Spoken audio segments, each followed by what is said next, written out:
Request you to kindly close all applications for a seamless experience with us. Please use the chat feature to share your questions, queries throughout the session. When sharing a question, please mention your name and your organization name with us. You may use the chat feature to share your point of view as well. Please use a steady internet connection, broadband, 4G, dongle, etc. for a seamless experience. You may use wired, wireless headphones, speakers for enhanced audio experiences. All right. Good morning, ladies and gentlemen, and a very warm welcome to the second edition of BrandWagon Conclave Day 2, hosted by the Financial Express online. BrandWagon Conclave aims to decode consumer behavior and why companies need to evolve with the quintessential Indian consumer. Before we start, we would like to thank our presenting partner, SAP, as well as Woot, our powered by partner. I would also like to thank our associate partners, Planet Marathi and Daily Hunt Josh. We ask that you remain connected with us throughout the course of the day via social media led by the hashtag FEBWC 2021. Without any further ado, let's begin with the conference with the theme for the day being Screenplay, the Age of Screens. We start our first session titled OTT India and the World. We will be exploring the rise of OTT content consumption in India and will it be sustainable for the coming years. For this, please welcome Gaurav Rakshit, COO Vicom 18 Digital Ventures. The session will be moderated by Anushri Bhattacharya, editor, brand and marketing, fe.com, Indian Express Online Media. Over to you, Anushri.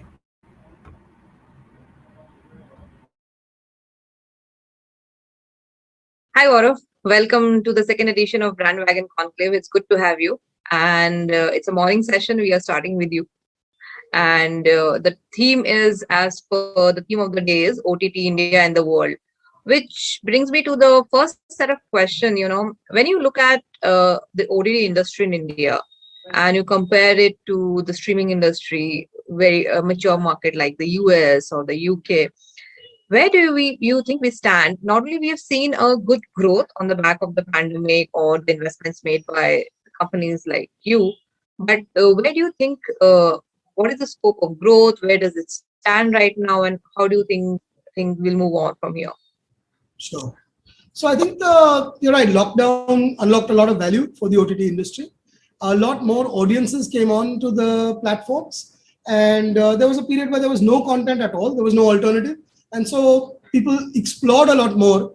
And the structural movement towards OTT anyway was very much underway.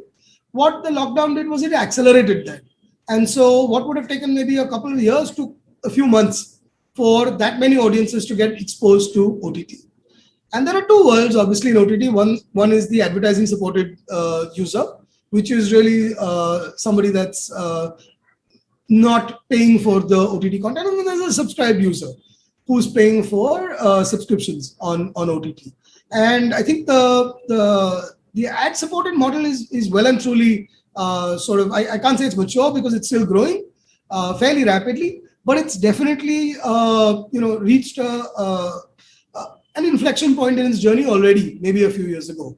The subscription business is just getting to that inflection point in its journey, and maybe a couple of years out, where consumers who, just like on broadcast, are willing to pay for content, and they do, as the content is streamed into their homes. I think that acceptance is at an inflection point where we will have most people that are comfortable paying for online streaming services.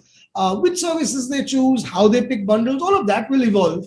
But I think the willingness to pay will definitely see an inflection point in the next year or two. Sorry, yeah, that was going to be my second question.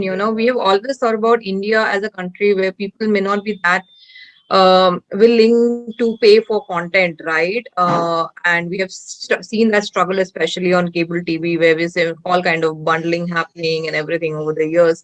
But OTT seems to have got its, ground going, in the sense that people are paying for different platforms. And so is it because the content is different? Is it because the content has matured? And what all would you say has really worked for the subscription piece? So I definitely think that it affords an opportunity for our users to experience different types of content. The key thing that OTT unlocks, which is streaming in general, is that you can have content that is tailored to very specific narrow audiences, which in the broadcast model is really because of the limited number of concurrent playouts that one would have. Even if you take 1,000 channels, that means there's only 1,000 different pieces of content available to a user. And in the OTT industry, that's in the hundreds of thousands of unique pieces of content, actually 1 million and above, but really hundreds of thousands of relevant pieces of content. And so it really allows people to find what content resonates with them. And that is a key driver of payment, because once the content is true to you as an individual, then I think the barriers to payment drop quite significantly. So that's really been one of the key opportunities that streaming has unlocked to be able to uniquely address every consumer group. The other thing, of course, is the fact that there's a bunch of us right now that are trying to make a market. And so there's a lot of content becoming available very rapidly in the OTT space, which is really getting people to drive sampling, to drive trials, and bring non-users and non-subscribers of streaming into the streaming fold. So that, I think, as an industry, we're driving. But tell me one thing, whether it's AVOD or subscription, how would you manage the churn? Subscription being the problem is that I may subscribe for $50 today and not come back to you. Advertising means that you are constantly chasing eyeballs. It's a kind of a repetition of the linear TV model. The only difference being that it's completely measured on digital and you can deploy a lot of tech. I think that's where the vast difference is, right? So how would you manage that churn? It's a valid point. I mean, I think that you do need to manage churn, but I think you should expect churn. We are a value-conscious society in India. We're still probably one generation away from being a completely consumer-oriented society, right? We're still very, very the cost of gas really bothers us, and so to that extent, I think, and whether you look at any consumer goods, sachet pricing, all of those things are part and parcel of our ecosystem. So as long as you're creating value for the consumer, they do keep continuing with you. But it's not sufficient to take a consumer once and expect that they will stay with you. They are chasing value. And so if someone else is creating more value, they will gravitate there. And I think that you need to build business for that.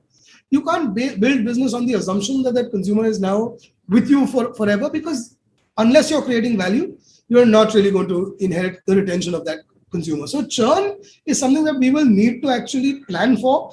You can mitigate it, of course, to some extent by driving that value proposition, but to say that that's something that you can wish away, not in this market. Speaking of creating value on streaming platform is essentially created through content, right? Now you've got the Amazons and the Netflix of the world bringing in international content, which are now heavily subtitled, including Hindi titles, which I've seen recently. You guys have a lot of TV content, reality show content coming up, right? Which, like a Big Boss, which is going on constantly on Voot. And this time, I think you also moved it to Voot as VOD, right? To a certain part of Big Boss was available there for users. But if you have to see, a big more of an investment in content, what is the kind of content you think will pick up? Because everybody seems to have a different strategy, and everybody has a very different strategy. Some are still banking on, on their TV content, and I mean, though there are investment from the global library, but they're still banking on the TV content. Some are experimenting with reality versus, fiction. So how do you think the content strategy evolving? Because eventually the customer is hungry for good quality content, and that is where the value comes for, right? No, it's a good point. I think this is my assessment of how network content works. I think that the streaming platform having network content offers a catch-up experience to users, right? For content that they don't watch on TV. And so that's table stakes in terms of what is a proposition. Typically, though, you'll find a consumer doesn't pay for that because that's what they're already getting on television. And so the attempt is to try and go beyond what they're getting to be able to drive monetization. I don't think you can drive monetization on the back of pure broadcast content, but it's a great driver of users to come and sample your platform and experience what your platform can offer. when you look at going beyond, either it is in the space of original content, or it is definitely sports, and that's a big area of focus, obviously. Then there is, what can you do beyond network content? You spoke about Big Boss OTT, where can you push the envelope on network content to now create a beyond TV experience, which people would be willing to pay for.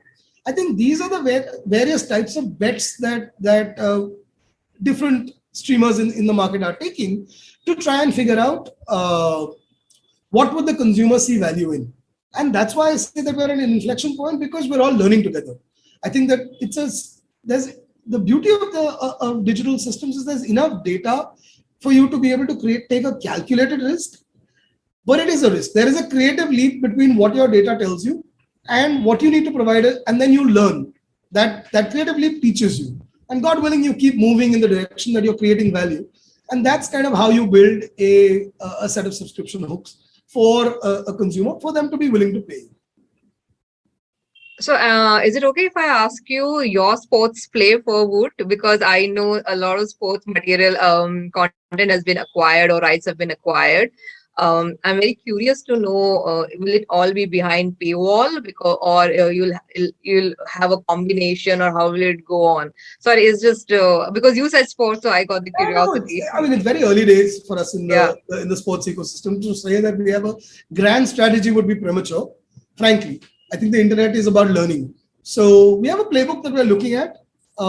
Definitely some of the premium sports we've acquired have been the live streaming of the event has been put behind the paywall. But that's not to say that won't change. It's not to say that we won't learn as we go. It just seems like a reasonable thing to do right now. It's working quite well. There's a lot of people that come for catch up of those highlights, deferred streaming, all of those. Those typically will be in the open space, so a lot more people can enjoy the sport. But it's really about what's a compelling proposition for the user, and so that kind of goes to your earlier question. There are pieces of content that you choose to bring on, but you've got to still keep an eye on, is it sufficient to retain the user? Because it's not enough to bring them, because that's the digital offers trial in and of itself. The real playbook and strategy comes from whether you can actually deserve to retain that user. And that, I think, is very much a journey for us. You have to really keep your ear close to the ground. You do definitely go in with a stated proposition, and you're forced to take some bets. But the whole joy and art of operating the internet is being able to quickly modify to what actually works. And I think that we're very early days in. So candidly, I'd be lying if I told you I even know the playbook, that how it's going to unfold in the months to come. But we have a thesis where now we've had content on for the last few months, so we're significantly better off than we were 2 months ago in terms of what I understand about how these users operate. So it'll keep evolving for us. Sure. Because the topic is OTT and the world, and if I've been doing a lot of reading around it, and one thing I've found that there's a lot of talk around connected TV. There's a lot of talk about how OTT streaming platforms can benefit from this particular way of, because it allows you to talk to the right set of audiences in terms of advertising, especially AVOD as a segment, and it allows you to track and target the right user. It's a very premium user which is there. So how do you look at that space, and the last question would be, how do you see OTT evolving in India next 5 years? Sure. So I'll take them separately. They're both heavy, weighty questions. From a connected TV point of view, fastest growing segment for sure. Not just for us, I think for all platforms. There's definitely a movement, because most TVs today are smart, right? The only difference being that, just like other movements, just having a smart TV at home doesn't necessarily drive adoption. And so I think properties like BBOTT, which are really, a live stream, and some of the episodes that we had were really enjoyed on TV by those that had smart TVs, because they're familiar with watching that content on TV. Big Boss, for example, it was nice to see them gravitate to this particular medium, and it's nice to see them now get retained on the medium. So I think that there are going to continuously be use cases that are driving TV. It's certainly more dominant in the paid space than the AVOD space as we have it. So I think that skew will remain for the next few years. It will start to become less prominent when there is a lot more broadband at home. So I think that still broadband homes are limited in this country. It's not, completely mainstream. You and I probably are part of that ecosystem, but it's not gone mainstream, and you need that for real TV, connected TV consumption. Yeah, So India that still I think has media dark markets as we speak today. I mean, just for clarification's sake, there are homes which still lack a TV, right, in India. And that's the interesting thing where India being different than the West, and you were talking about the world. It's still very much an and market. While streaming is growing, TV is also growing because we've still got headroom in all these markets. And so that, as a broadcaster, is an interesting position to be in, where you're not, moving from one hand to the other. You're actually seeing growth all across the board. So that's quite nice. And you asked a much more weighty question in terms of 5 years from now, where are we going to be? I do think that we'll be closer to the West, where in terms of finding some balance, at least in urban markets. I don't think that we will tap out, because growth will continue 5 years and beyond. But I think that there will be certainly a more predictable level of growth than where we are right now in an exploding market where, 70%, 60%, these are all, and 150% in certain segments of growth. I don't think that continues 5 years from now, is my sense, because I do think that, once we've grown at this rate for the next 5 years, and I don't see it slowing down, we will achieve at least some level of stability in our urban markets. And so I think that then after that, then it's a question of, we will still have very, very rapid growth, but we would definitely have achieved a much higher level of penetration than we are operating at today. So that, I think, is how I see the future playing out. If you see Western markets, they're not mature, right? They're still, you have Disney show up and get a huge number of subscribers. But in some sense, they are more mature than our markets. And I expect to get to that higher level of maturity in the next 5 years. I don't think that the market slows down to a crawl 5 years from now. It will still be growing at, fairly supernormal rates of growth. So I just realized while we were talking, there's an interesting thing that, like you said, that like we discussed, that India is a media dark market in the sense that there are many households, I think approximately 1 million households, which still lacks the TV, right? However, these households have smartphones because of low cost entry cost of a smartphone, right? So this is the place where I think streaming platforms have an edge compared to linear TV, and this is where you can see a good AVOD market. I'm not talking about SVOD because I don't think so. These consumers are that mature, but definitely there's an AVOD market, a chance to grow. No, I completely agree with you. I think that just like with computers, we leapfrogged the computer revolution to go straight to mobile. And I think that was a huge move for India. Similarly, there will probably be cohorts within India who will move straight to mobile and completely bypass the TV segment, like you rightly said, because of reasons of reach, affordability, all of those. And so they present very large and attractive markets to us. So that, I think, is certainly very much part of the journey. Honestly, that's unfolding even as we speak. And that's, there's a lot of investment also behind creating sustainable devices that these people can use. Right now, once you go below a particular price point, really video streaming consumption starts to get limited. But I think that, I know specifically definitely about parent Jio that's investing very aggressively in this market to actually, move from what you're calling media dark to completely media lit. And that, I think, is a big part of this journey to getting that many more audiences for streaming on OTT. Understood. Thank you so much, Gaurav. Thank you for being with us. And yeah, it was an interesting chat, and hope to catch you soon. Cheers, Anushri. Thank you.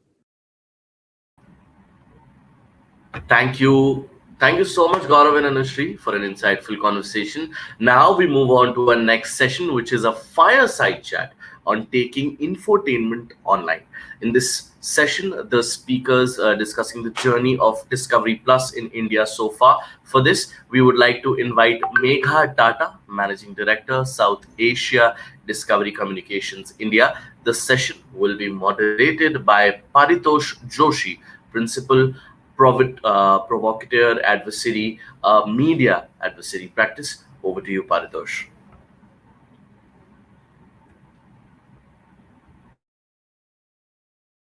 Megha, Pari, so good to see you.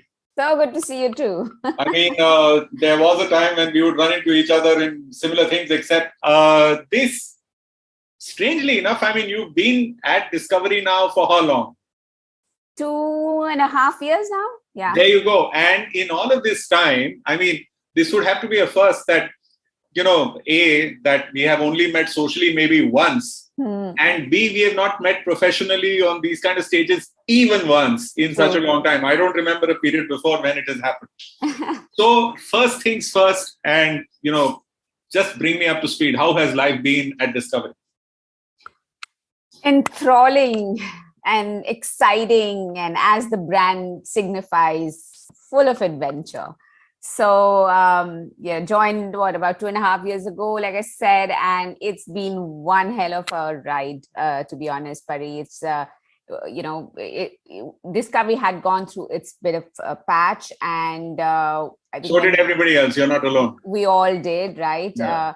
I think what came about really strongly and excitingly is the focus the organization had on India, and how we sort of doubled, tripled, quadrupled into content creation for this market, which hasn't been done in its 25 years of existence in the country. So while there were some bits of content being created, but the kind and the number of hours and the number of shows we have made in the last this year itself has been, you know, absolutely fascinating. And that's been the exciting part. And of course, in the middle of all the lockdown, actually on the day, almost on the day of the lockdown, we launched Discovery Plus. So it was a really calculated risk, but it clearly paid off. And that has been a super exciting highlight of our journey this year.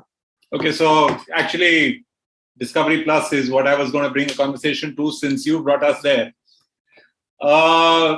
Not just for India, but my understanding is that Discovery Plus is a new foray for the entire Discovery world. Is that understanding correct? Yes, comparatively to the other players, yes, we are relatively newer players in the market globally, yes. And you know,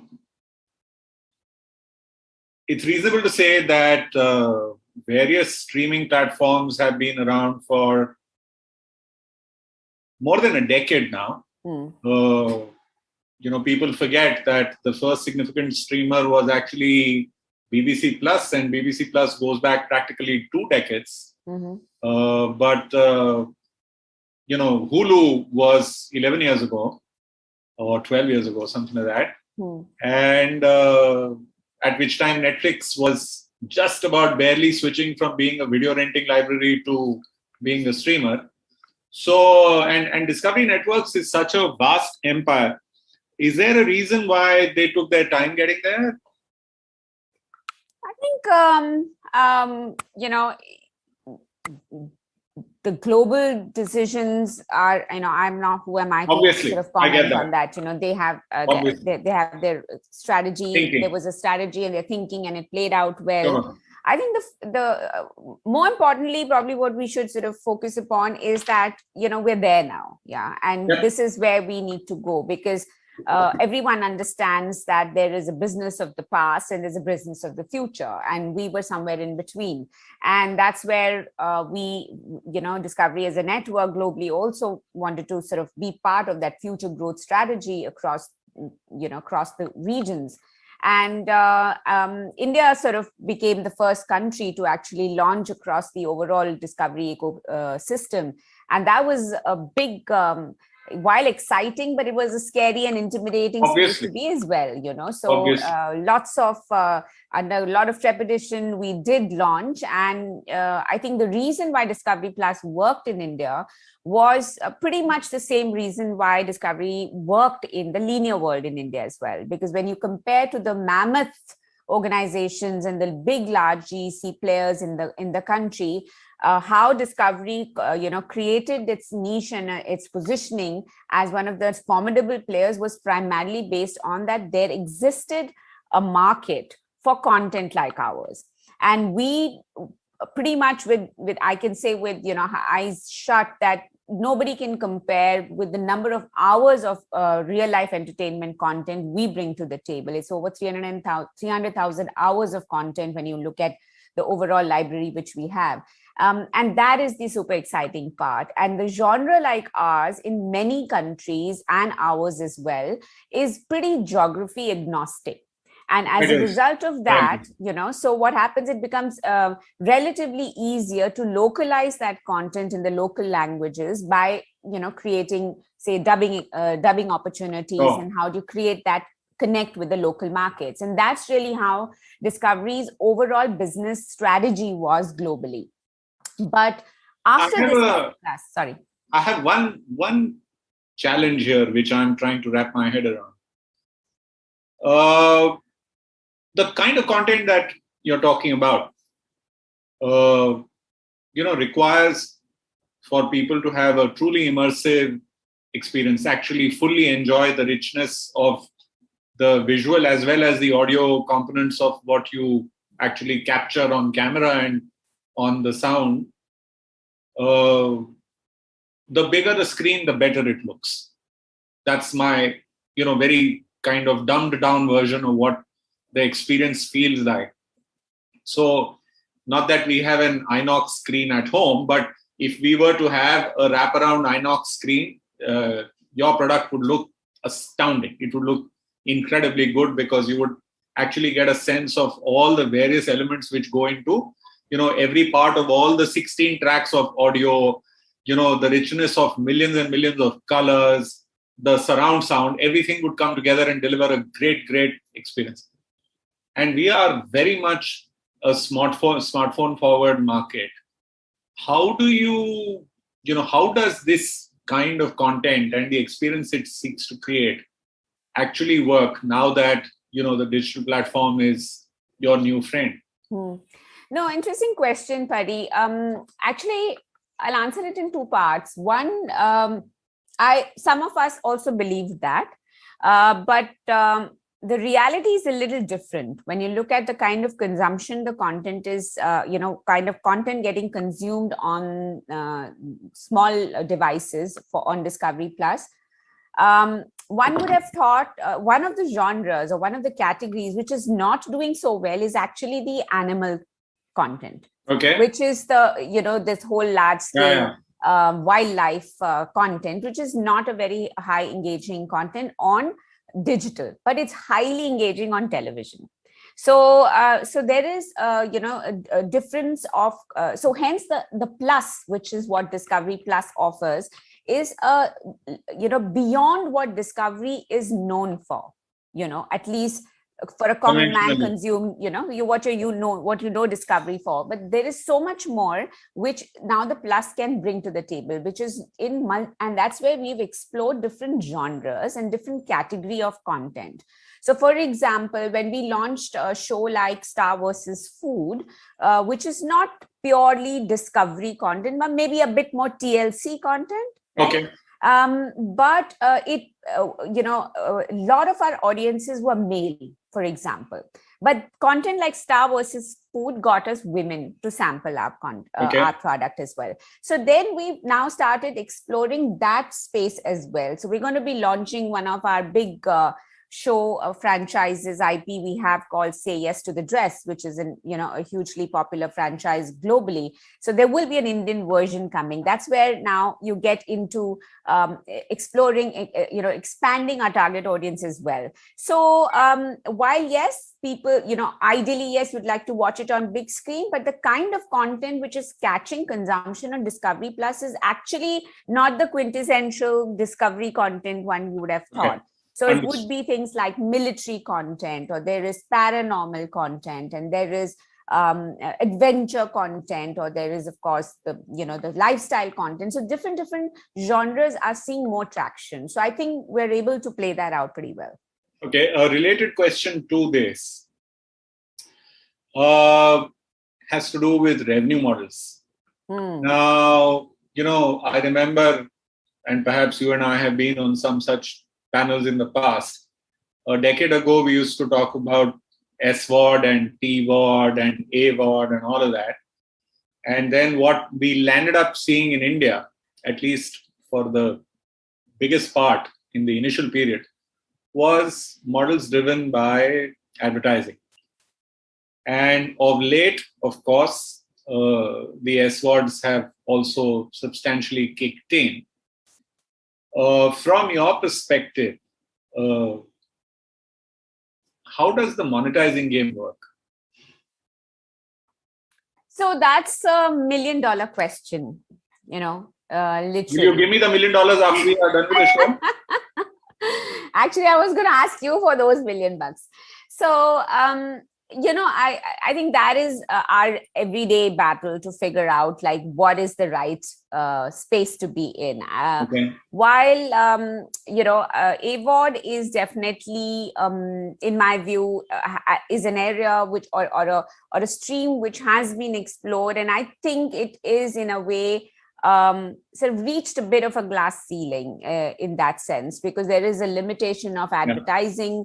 India, as you know, is a market where both TV and digital are growing, and in television, of course, the large growth is coming from advertising. So linear still needs to survive and is going to survive and thrive through advertising. Yes. But digital medium, in my view, has an opportunity, a larger opportunity in SVOD. For finally, the consumer is ready to pay for content. It's high time and about time, and it's happening, which is great. Excellent. And I'm hoping that, audiences have become far more aware of the quality of content you can get if you pay for it, right? And I believe that's an opportunity for us as a market as well. Right now, there are players who are delving in both AVOD, SVOD, but what I hear and see that more and more platforms are skewing towards their thinking towards SVOD. So for us as well, SVOD is a key play. And that's where our focus is, and which is why all the kind of money we're investing in creating that content is behind the paywall. On that, again, continuing on the SVOD theme, you have chosen to embrace an interesting idea of OTT and OTT, embedding yourselves as a channel in a large global platform. Now, I know that you are not the only one who is doing it. There are others who've done it. So you offer your product on a standalone mode as well as on an embed mode. And how do the two, sort of compare right now in terms of the traction you're seeing? So I think I would say it is almost 60-40, 60 more with the B2B2C partnerships we have, and 40 in the direct-to-consumer growth, DTC subscriptions.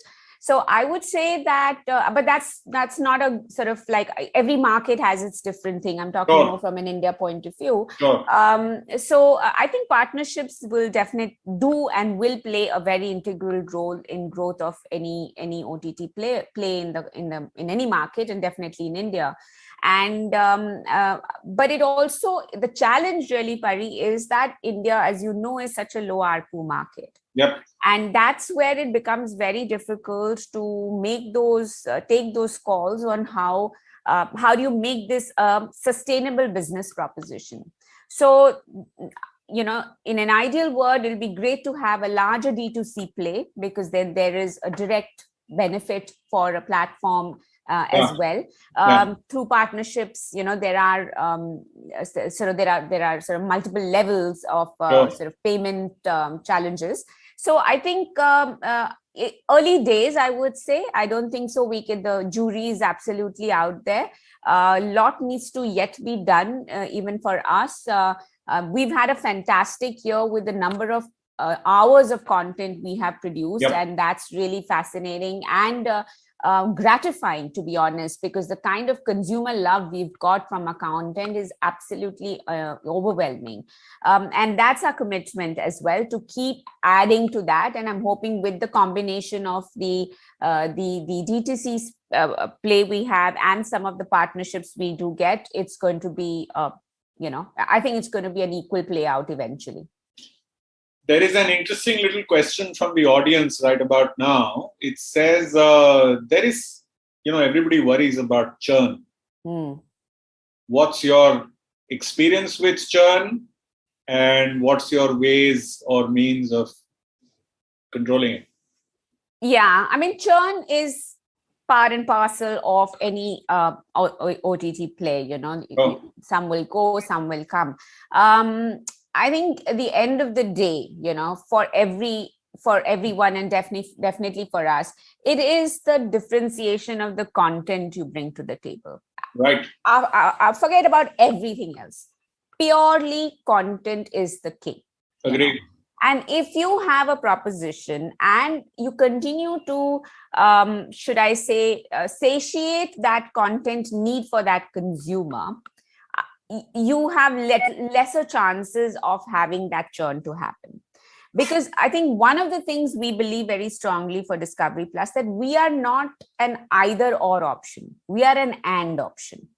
Everybody, all of us listening in, we all love our fiction content fair, so do I.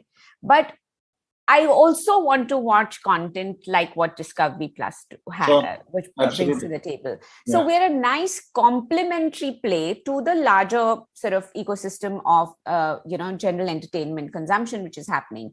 And I think that, to me, is the opportunity Discovery Plus has got in at the right time, right place. And that's where I see, it's going to play out in that sense, a strong proposition for in the coming months and years as well. Okay, I'm going to go back to something that you've been talking about, and I have not yet picked the bait, but I did sort of hold on to it, which is content, right? Now, recent experience, or actually experience for the last several years of the OTT world, has been the ability of content to surprise in terms of how far and how quickly it will travel, right? Right. A year and a half ago, nobody, I'm sure, even in Spain, would have ever imagined that Money Heist would become the flavor of the season in every country, everywhere. True. Right? 8 weeks ago, nobody in Korea would have imagined that Squid Game would actually literally break the Korean internet in such a short time. But it happened. So now we know, to take another very interesting recent example, one young girl in Sri Lanka sang a song in Sinhalese called Manike Mage Hite, and that thing is set this country on fire. I have no idea why, but it's happened. It's a fabulous song, though. That's a separate conversation. We lived in Colombo for a few years. So, content travels, and content travels in the most surprising ways. True. Now, you are, when you're a part of a global network like Discovery, and when you are creating content in India, explicitly, or at least implicitly for sure, the thought in your head has got to be, how will this travel? Because it is not just about the consumer who lives from Kashmir to Kanyakumari and from, Bhuj to Arunachal. It is also the consumer in Uruguay, and the consumer in Germany, and the consumer in Indonesia. How does Discovery see its content play in India? does it see it as, you use the word satiate. I love that word. Is it about satiating a consumer here, or do you see real promise of, making it tantalizing for people everywhere? Well, the ideal intent is to make it globally relevant, but certain practical angles have to be also borne in mind. And to the examples you mentioned, I don't know whether that was an intention; it just happened, and that's what.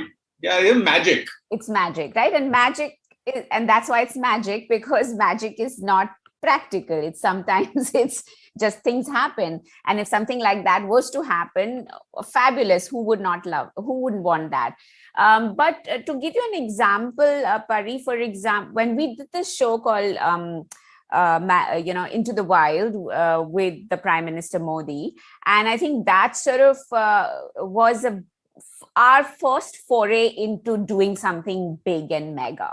Right. And that broke all records in India for sure, including the #1 GC channel for that slot. Yes. We broke that. We were #1 in the country that day. By the way, there is a question from the audience about Bear Grylls and the Prime Minister right now. So we'll get to that. Preempted it. We'll get to that. But so that happened, and that was aired in 200 plus countries. Fantastic. So, and then we realized that the opportunity which lies with us and the possibility we can bring to the table. And right. So we started, working with that as an intent. And then when we brought, like Thalaiva came and Akshay Kumar came, and now Ajay Devgan is coming, and they are all being aired in some 100, 150 plus countries around our discovery ecosystem. So I think, to your point, yes, content does and can travel, but does everything travel? Maybe not, because there are certain things you make which are very targeted for your audiences in your markets, and that's vice versa as well. I think one of the classic cases of discovery is that the content does travel globally. Most of our content is international content, and that is being watched in this part of the world as well, and very engagingly, not just because it's there. So, but we all want to have that magic, and hopefully, maybe there will be something coming out of our sleeve as well. But at the moment, to say that our content is very local and hence cannot travel is also not true, because we've already done that with the PM Modi episode and some of the other shows which we are producing. It is being aired across multiple countries in the discovery ecosystem. I suppose it's also fair to say that the South Asian diaspora is now a powerhouse as far as content consumption is concerned in 100 countries. So they are always looking forward to content from their part of the world. So those consumers are with you anyway. But I want to come back to something, and we are running out of time, but this was something very much on my mind. The kind of TV businesses that you and I sort of worked with back in the day struggled to travel out of the Hindi-English universe into other parts of the country for the first good 2 decades of TV in India.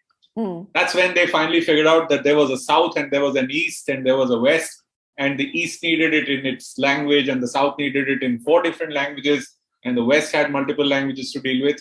And even the North was not one homogeneous Hindi, that there were multiple parts to that Hindi. So there is a great deal of content localization and, sort of fine tuning and tweaking that you need to do even within the subcontinent. Has that been a challenge? What kind of issues have you had to deal with to ensure that, for example, when you talk about a food show with a star who is, let's say, a star from the Bombay film industry, how does it travel to Tamil Nadu? Yeah. No, there is no right or wrong answer to this. This is it's an evolution of and the iterations of the ideas you do and you work around on with your content team to see how you can appease the large part of the country. As there are many Indias within India. Yes. and India is strangely one of the few, probably the only country where you exist in multiple centuries at the same time. Right? True that.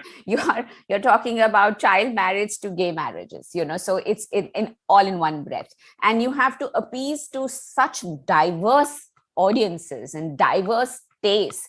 It is not possible to have one size fitting all. So you have to, I guess, prioritize your battles. You have to prioritize where your focus should be, because it's not practical and economical to make it work for all. So how one does and how we do is, I think for us, languaging and dubbing is a critical part of our proposition. You may have once in a while someone like Talaiva come who cuts across the country, yes, and definitely the South, and so that works really well, but may not be true for everybody. But languaging has been one of our key focus. I mean, we bring our content about 6 to 7 languages, and so it's not only South, it is Bengali, it's Marathi, Gujarati. In certain, not every content is dubbed, but there are certain parts sort of you work on that aspect. So dubbing is our key focus to go regional. But if the question was to ask creating regional content, I think that's not an immediate focus for us right now. Okay, this is now my last question, and it is actually triggered by the fact that you mentioned that you started appealing to the female audience, right? 50% of the population. That being said, you have to also now think, and you just mentioned the socioeconomic sort of stratifications. There is another definite age stratification, right? So, are you talking to school kids? Are you talking to young adults? Are you talking to people of their middle age? Or increasingly, people of leisure are likely to be people of, my age and older, people who are getting into their 60s. They have more time to consume content. I'm not making a pitch, but I'm just asking you to examine that, everybody sort of tends to hanker for younger audiences.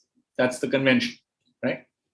And particularly when it comes to content of your style, and in a country like India where we've always made a big deal of general knowledge, right? We even had a subject called general knowledge. I don't think there is any other country in the world which has a subject called general knowledge, but where quizzing is such a big deal. So for a younger audience, a school-going audience, a college-going audience, there is endless appeal in your platform. And I can also see that, like you mentioned, the TLC style of content appeals to young adults as well. What is your age spectrum view? Who is the discovery core and who is the discovery secondary audience, and is there a tertiary audience? Well, I think we believe that we offer every content for everyone, literally from 6 to 60, because between D kids, discovery kids to discovery content, there is a whole plethora of content which we have. But to your point, the core audience would be in that 25 to 50 age group. It's a bit more male skewed, based on the history of what we have and the kind of content we are bringing, and that is why we are exploring content to appeal to women as well, and that's something we are putting our bets on, and I think that's working well as well. So I would say there's something for all, but the core would still be for that 25 to 50 male. Wherein the current consumption pattern is skewing in that space. Right. We are essentially fresh out of time, but what can I say? It's always refreshing to meet you, even if it is only over a Zoom connection. So thank you. Thank you always for the time. Thank you. And lots and lots of luck with everything that you now pick up as things open up, and hopefully there is much more excitement to come. Absolutely, and look forward to an actual physical fireside chat sometime soon. We shall wait for that. Thank you. Bye. Thank you so much, Megha and Paritosh. Before we move on to the next session, we would like to ask our audience to participate in a poll. There would be a poll in front of you guys.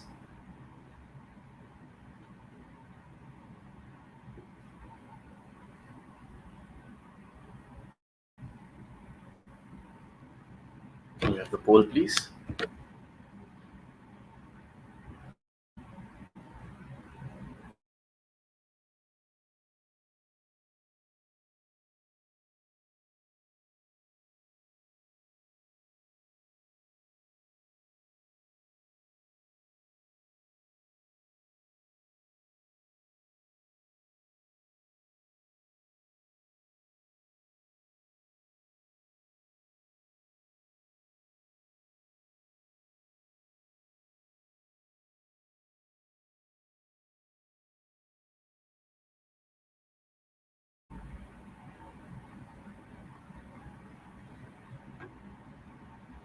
During this time, I would like to thank our partners, thank our presenting partner, SAP, as well as Woot, our powered by partner. I would also like to thank our associate partners, Planet Marathi and Daily Hunt Shosh.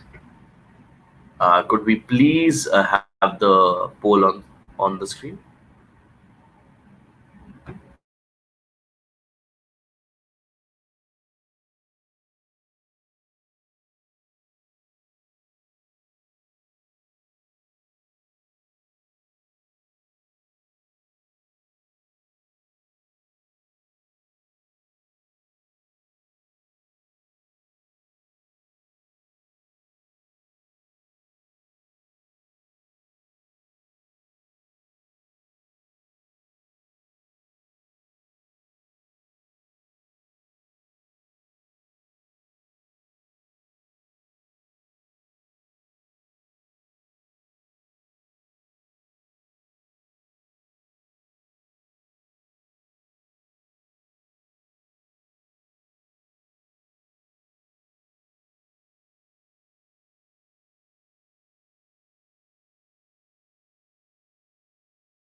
Thank you. Thank you for participating in the poll. We would like to thank our presenting partner, SAP, as well as Woot, powered by Partner. I would also like to thank our associate partners, Planet Marathi and Daily Hunt Josh.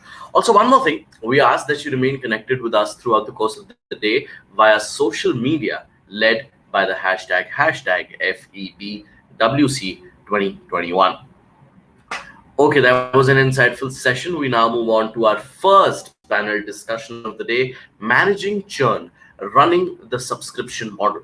In this session, we will talk about the role of the subscription model in India and the challenges which are being faced. For this, we have Farzad Palia, Senior EVP and Head, SWOD and International Business, Viacom 18 Digital Ventures, and Khilan Haria, Head Product and Payments, Razorpay. The session will be moderated by Prashant Rao, Partner, Deloitte.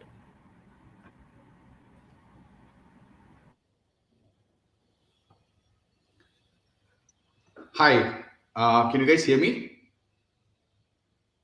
I can hear you, Prashant. Can you hear me? Okay. Yes, I can hear you guys. Welcome everybody for this session. We are hoping that this will be an interesting topic, very topical of what's happening around us. So before I get on to the session, a quick round of introductions. My name is Prashant, I'm a partner at Deloitte. I have here with me Farzad and Khilan. Farzad and Khilan, a quick round of introductions, and then maybe we can get started onto this. Yeah. Hi, Farzad here. I look after the subscription business for Viacom 18, which is on Woot, and I also look at the international distribution for Woot and the expansion that's upcoming now. That's about what I do right now. Do we have Khilan as well? I cannot see him on the panel. Okay, maybe he's yet to join, I guess. We will get started. Let me get on to the by giving a broad overview of what's happening around this, and then we can jump on to a bunch of question and answers as such on this one. So broadly, if you look at India as a market and Indian consumer behavior per se, it is that predominantly Indians do not go in for large kind of commitments for a future date. That's what we get to see. Even in telecom, when you look into it, most of the subscriptions is on a prepaid model, and we don't have postpaid and a recurring kind of a thing. And predominantly, most of our subscriptions and postpaid payments are restricted to around utilities. That's how things started, right? We make our payments to electricity, we make payments to telephone or landline, maybe at that point of time, milk subscriptions. The essentials are the ones where people used to make commitment and say, you know what, we'll go ahead with a subscription kind of a model. Otherwise, it's mostly, okay, let me see, wait and watch. What is needed is what I'll pay for. That's the kind of model that we always worked upon. Now, with the advent of digital, things started changing a bit. All of us would have been knowing that what kind of pains that we've gone through for making some of these payments, going and standing in large queues for making electricity payments on the last day, etc. So those were things of normal in the past. Now with digital advent, then we saw different payments methods coming in. We saw that we could make a payment online using either a UPI, debit card, credit card, on the go. Also, there were other convenient methods which came in wherein you could go ahead and given a bunch of standard instructions to debit your account or debit your credit card on an ongoing basis for a specific transaction that you're authorized for. So that became kind of widely accepted. There is no cutoff in this as such. So that was going on as normal. Then came kind of expansion in terms of the services that are offered to the consumers. A lot of the services became, service on demand, even products being offered as services. Earlier, as I told, very limited items being provided this way. Now there is OTT, there is music OTT, video OTT, there is gaming services, there is cloud services, there is security services, the various things, the investment. So if you just think about what are the various things that you need to make payments on an ongoing basis from your expense tracker, a lot of those can move on to these aspects. And then with this, there was a lot of consumerism.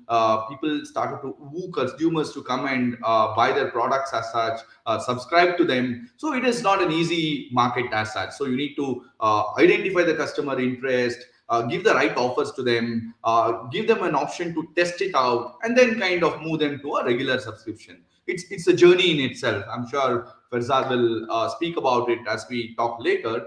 But then once this is done, then there is also a great challenge to retain this, because there are a bunch of these options available to customer. Another one is providing you another freebie and offer. Which one to take? Do you keep both? Do you go on with the one which is providing the most value for money? These are things which are there. So if you broadly look at it, and in terms of volume, we have about 2.5% of the total recurring payments happening on a standing instruction basis as such.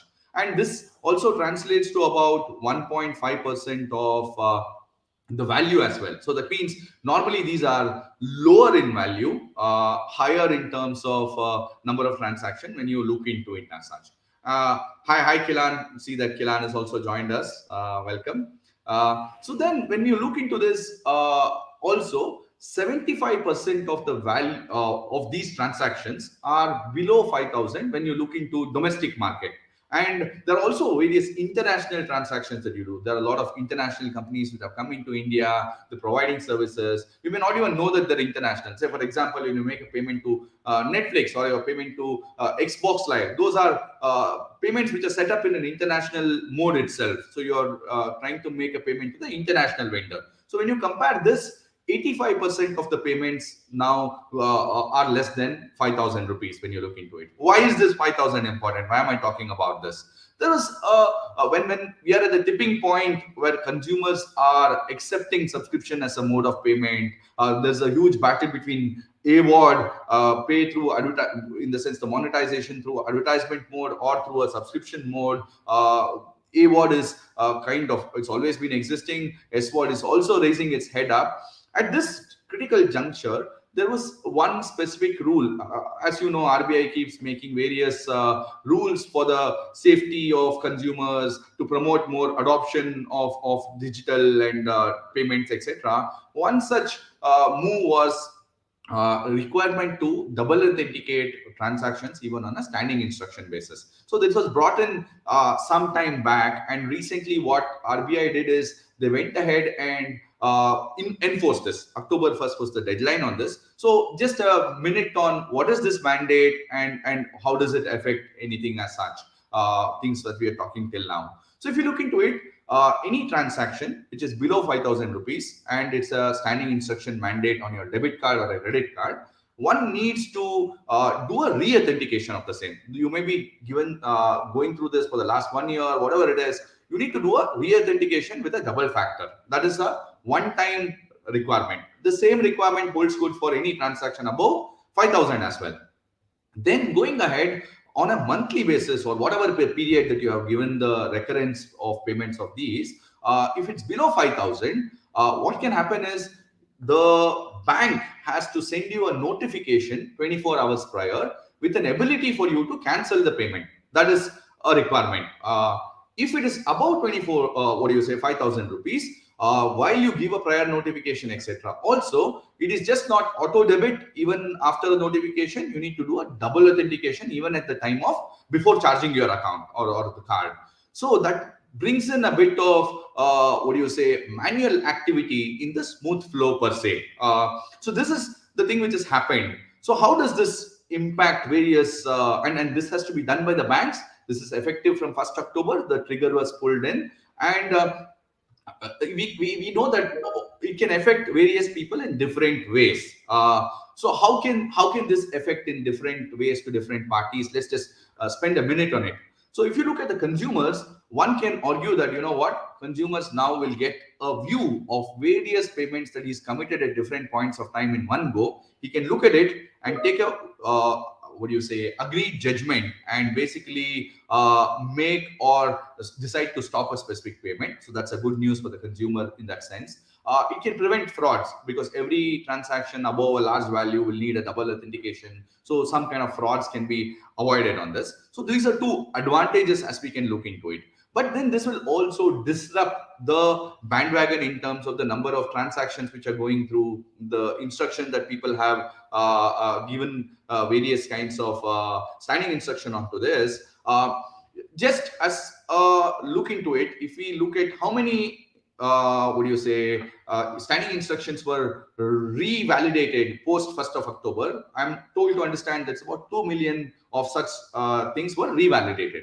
But that's still a very small portion, and it's expected about 25 million will be done at the end of the year. So a lot of people have not yet done it at this point. Now, let's just put a view on how can it affect the companies, the merchants per se. On one side, it's customers. You have forgotten to pay something because you thought you made a standing instruction. Now there's a problem on one side. On the other side, there is organizations. How do they face the problem? One, of course, to revalidate the payment system, they need to have various interventions. Everything is going on automatically. Now you call the customer care cost goes up, retention cost goes up. Even if there is a retention done, it may take some time or some days are passed within it. Today it relapsed, expired, and 3 days it took to get him back onto the network. The money lost those 3 days is money lost. So there is loss in terms of that. Some may not renew it back. So there is a churn loss as well. And there is other things in terms of increase in cost of acquisition, etc. So this is the premise of this overall. So let me just stop at this juncture and have a little bit of discussion around this as to what's the motive behind this, what's happening, how it's affecting different walks of people, and then let's hear from the experts on the panel here, Farzad and Kilan, on this. So to start with, what is the motivation behind RBI on this particular request? So Kilan, do you want to take this question as we start? Sure. I'm again not speaking on behalf of the regulator, but my reading, behind the spirit of this guidelines. I think the juncture at which the subscription economy in India stands is, to be very candid, a little bit nascent, right? Compared to the non-subscription digital economy of the country, it's a small part. But over the next decade, I think it is definitely going to explode. So I think it looks like the regulator is also acknowledging that it is going to boom. So that is the first hearing that I have, or the first view. And in mature economies where the subscription economy is already booming, we do see genuine challenges where cards and payment instruments keep getting debited to the consumers even being aware of, right? And while churn is the negative to it, the consumer negative is that they're not even aware that they're being charged and how many subscriptions are open for them on a specific instrument. So I think, to me, the other thing we need to acknowledge is India is at this juncture where it's only like 100-200 million consumers who are transacting online, and if we want to expand the digitization of the country, that number has to really explode over the next 5 years, 10 years, right? And to bring more and more consumers online, we need to ensure that they feel as safe and secure as they do with the cash mode that is happening offline today. So to me, I think this is one of those opportunity where the economy is just taking off, and if you create a small disruption today, which can actually positively influence the future growth over the next 5 years, and then accelerate the journey from 15 to 5, I think it is really promising. So I do think of this as a very promising sign, with of course some pain and some disruption for all the existing folks who are participating in the economy, both merchants and consumers. But if I take a 5-year view, both ourselves as a business and the economy subscription view, I think it is going to explode because consumers will feel more safe and secure. They know that it is not in someone else's hand to just charge them even when they don't want to. I think businesses will also see a larger opportunity. In the absence of this regulation, you could see that debit cards were struggling to come under the ambit of the older view of subscription that was there. It was mostly credit card, and as we know, the penetration in the country is very, very small. It's 20, 25, 30 million. Whereas debit with RuPay scaling up is extremely large. So I do think that is a very, very big positive coming out of this, that now regulator is forcing the ecosystem to be ready on debit card. Of course, it has also done the same with UPI a year back. So if UPI and debit are truly ready, I do think that more and more consumers will now have access to a digital instrument that can actually be used for the subscription economy. So net, I see a lot more positives. Of course, with any change, there is inertia and there is a small amount of stabilization time. I think that will go through. Got it. Thanks for the view, Kilan. So moving on to another one, this affects different sectors differently. Some may be affected more, some may be affected less per se. So, Faizad, if you have to take a stab at it, do you see certain sectors more affected than the others as such, and what's your view on that? Yeah, of course, and I totally agree with a lot of things that that Kilan just mentioned. I think you're right. And while the subscription economy is just about kicking off and it's small, I think there's two ways to look at it, right? For somebody like us, whose bread and butter depends on subscription, and subscription is the lifeblood of our business. The disruption feels a lot more painful than it would when you zoom out and look at a much sort of a wider lens, right?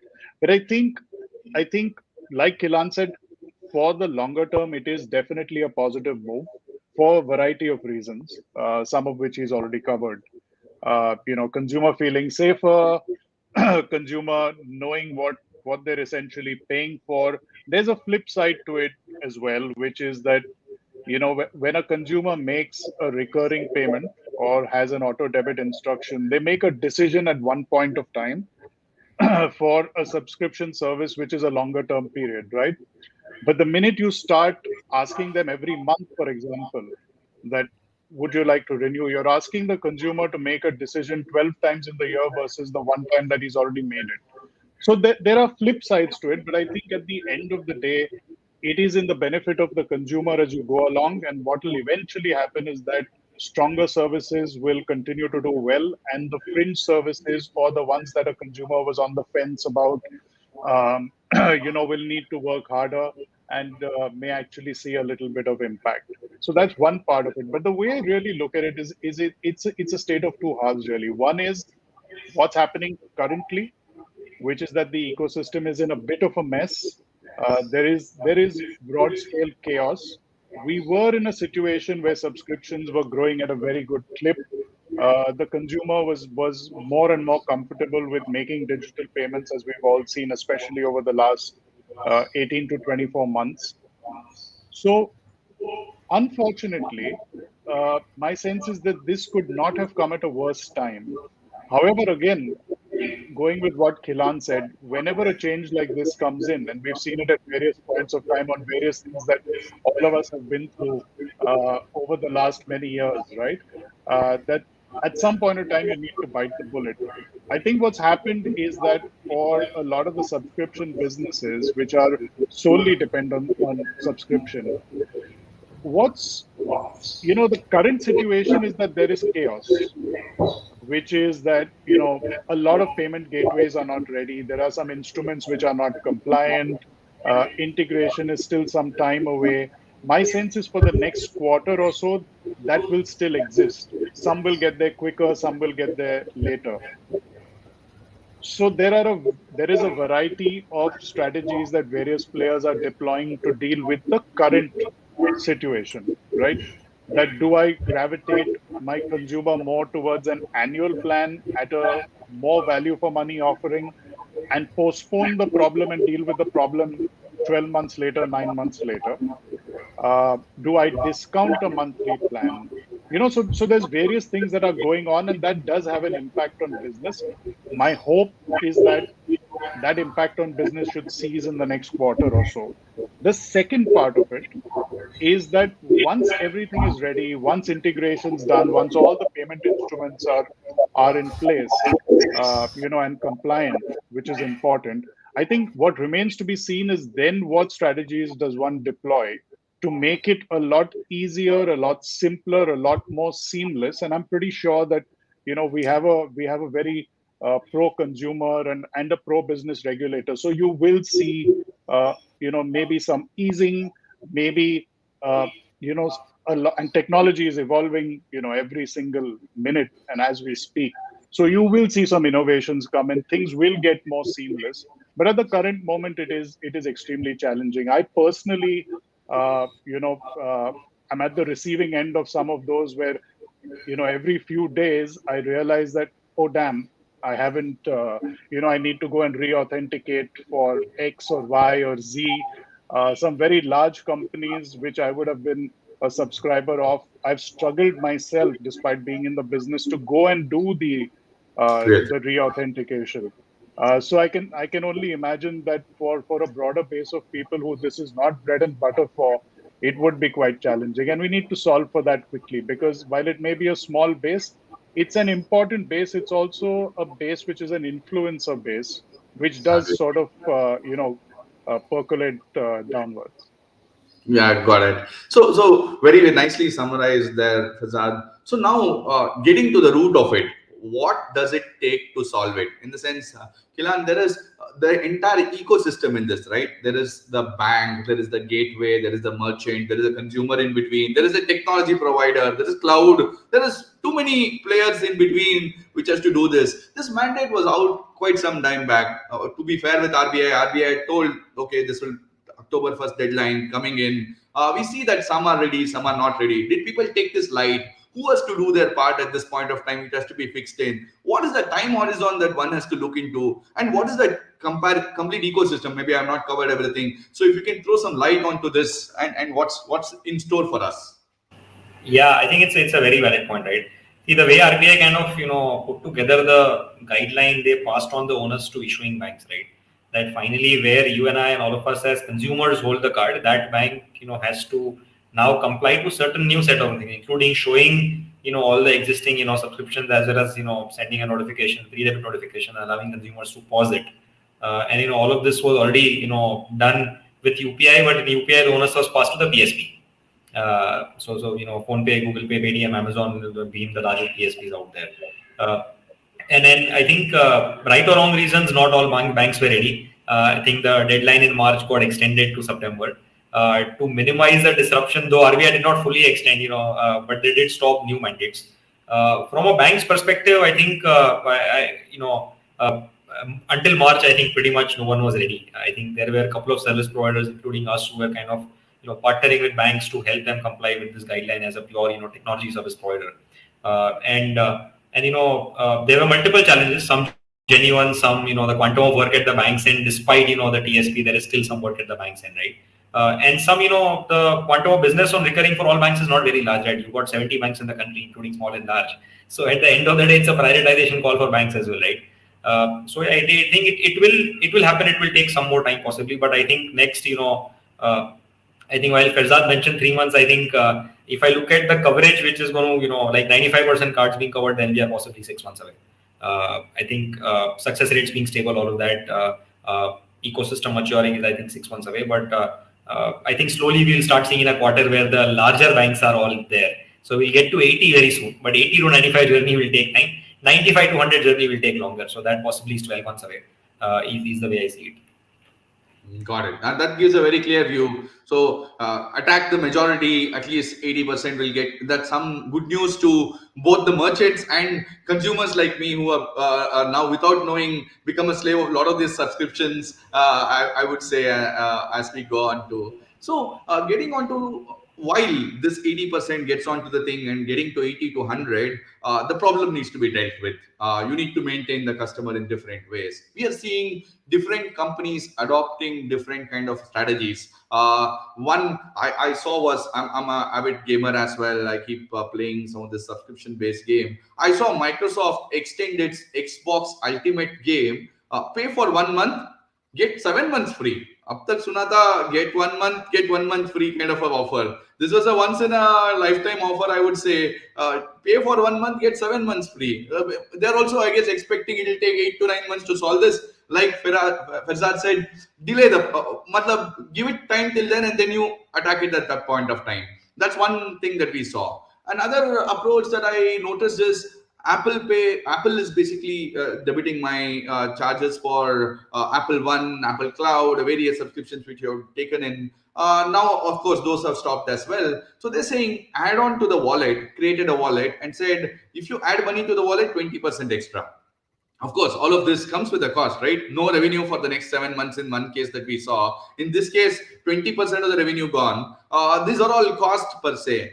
So, Faizal, if you had to add on to this, are there other techniques that people are following? How much of an impact it's going to have on an established business? I have spent a lot of money to acquire these customers, building it and trying to take on. Now, a cost like 20% to retain him or ensure there's smooth service going on, or maybe 7 months free, that kind of a free range as such for larger companies. So how do we see this evolve, and how are different companies playing this? Now, one does this, there's a pressure on the other one to react as well.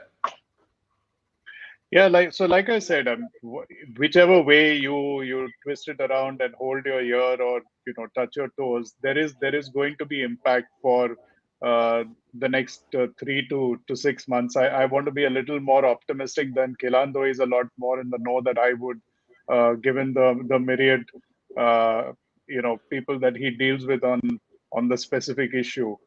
But it's very clear, Prashant, that whatever you do, in the current time, you will take a bit of a hit.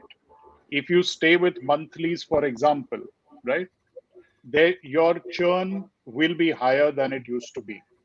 If you go into a free trial, you are not collecting the adequate amount of cash. If you give multiple months free on a one-time purchase, you're losing out in any. So whichever way you look at it, there is going to be an impact in the current moment. And I think all players, all subscription businesses currently will do well to strengthen all of their payment instruments and get that part right, while some of this chaos ensues, and also take on a lot more interaction with consumers. I think that's something that a lot of subscription services sometimes do not really focus on. The focus is always on, let me acquire a new customer and bring them into the pool, and we'll deal with them later. And all of us have been guilty of that at some point in time, some more than others. But I think what's happening now is that you have organizations which are subscription focused, engaging a lot more with the consumer, sort of explaining to them what they need to do, alerting them that their subscription is going to lapse even before the bank has reached out to them, or the payment instrument has sort of sent them an alert. And I think a lot of that will help. It does help in reducing a bit of churn, but some shaving, will in any case be there, and you've got to sort of prepare for that. Your costs will also go up because, and I think you mentioned this sometime earlier when in your opening remarks, that you will need to sort of follow your members and your subscribers a little harder, which will cost a little more time and money, at least for the foreseeable future. And that then brings me to part 2, which is that once things are sorted and once it becomes seamless and once there is consumer awareness on how this needs to, how I really need to make payments and manage my subscriptions. And while it may be a painful process till then, I think once it kicks in, then things can become far more seamless for both the consumers, merchants, instruments, all of it put together. Yeah. In fact, that reminds me of one discussion that I was having with one of the subscription providers as such. So what he used to say is, our aim is to ensure our customers come back to us on a regular basis. While he has taken a subscription per se, it's not okay for me if he pays and doesn't utilize my service. He has to utilize my service on a regular basis, daily basis. And he used an analogy saying that it's like brushing your tooth. It's a habit. So you need to dedicate a period of time in the day, in your routine, to this activity. And that would ensure the customer will anyway come. Like the electricity bill, if you don't have a way to make payment, you will go and stand in the queue to make the payment. So create that kind of a strong relationship by giving what the customer needs. So that would need a little bit of exploration from both sides to kind of explore what are the interests, customization to the customer itself, creation of the right content on one side, and the talking in terms of, like you mentioned, on an ongoing basis to discover each other's interest, and then kind of leave through, I guess. So yes, but I think also that you need to be mindful of the customer's time. Today, we're in a world where once it's a fill it, shut it, forget it kind of a mode. To have, you don't want to be creating barriers. You don't want to also be infiltrating somebody's time and energy on something that they don't really want to be engaging with on a daily basis. So there also needs to come in, my sense, is a healthy balance of how much you poke a consumer. No, in any process that we design, we want it to be touchless, without any intervention, to go through as is. Any intervention that is got through with whatever intention would create a little bit of barrier in that sense. So can technology come to the rescue here, Kilan? So we've seeing various things which are happening, right? Say, for example, now there are apps which store your password on the thing. They look at your iris, retina, bring it down at the right time, give it. You are not made to hunt around for it. Information is stored in a cloud within locally. I know there are restrictions with regard to somewhere else. At a click, you do the things. We saw how Tap solved a lot of problem when customer had to give the credit card, put in this thing. Up to a particular value, tap and pay solved the thing. So are we looking at some technology innovations also which can make life simpler here? Yeah, I mean, unfortunately for this one, the unfortunate or small answer is no, because it's not a problem which we could innovate to remove the friction, right? I think the guideline is to actually introduce a small friction around pre-debit notification. So unless the issuers who are forced or mandated to do it are ready, I think everything else is more a wrapper innovation beyond that, right? So I think that first part has to be ready, and that is what we are all talking about right now, that the coverage is low, right? I think beyond that, a lot of innovations can happen, will happen. Having said that, we've got to be cognizant of the new card saving guideline coming around 31st December. That is going to be one more small disruption to the mandates that get created between now and 31st December on the existing, banks that support it. So that will go through one more evolution, that to convert the current locally saved card into a tokenized card. It's another 2FA. So I think once that stabilizes, also I think there will be a lot more opportunity. But yeah, on cards in general, the regulator is going to be very, very stringent. So post tokenization, all those hacks around what can be done on top of it is going to be more limited. You will still see some possibilities. I think also the other question you were asking is, I think somewhere the thread is that it's not just the banks that need to be ready, right? It's also the merchants that need to be ready, and the chain that the folks that merchants work with, either payment solutions providers, aggregators, or their TSPs, they need to be ready as well. The beauty is the way several of the and subscription economy is small in India right now, tens of thousands of merchants compared to millions in the one-time economy, right? A lot of these merchants have integrated with systems where there is a big switchover for this change. It's not backward compatible. So, for example, the reason our merchants are smooth right now is the suite has been backward compatible. But for many of the suites, that is not true. So there is a lot of work at merchants end as well, including the likes of some of the larger names you spoke about that we deal with as end consumers. And hence, it's not ready even at merchants end in several cases. Yeah. So another thing is one other aspect that we're looking at it is, will there be a change in the way products are designed and packaged, Fazad? In the sense, maybe there are certain subscriptions which are annual subscriptions. You pay 500 for an annum and then again forget it in that scenario. There are certain subscriptions which are broken down into things, pay your monthly subscription values and go on. Then there are certain quarterly kind of a thing.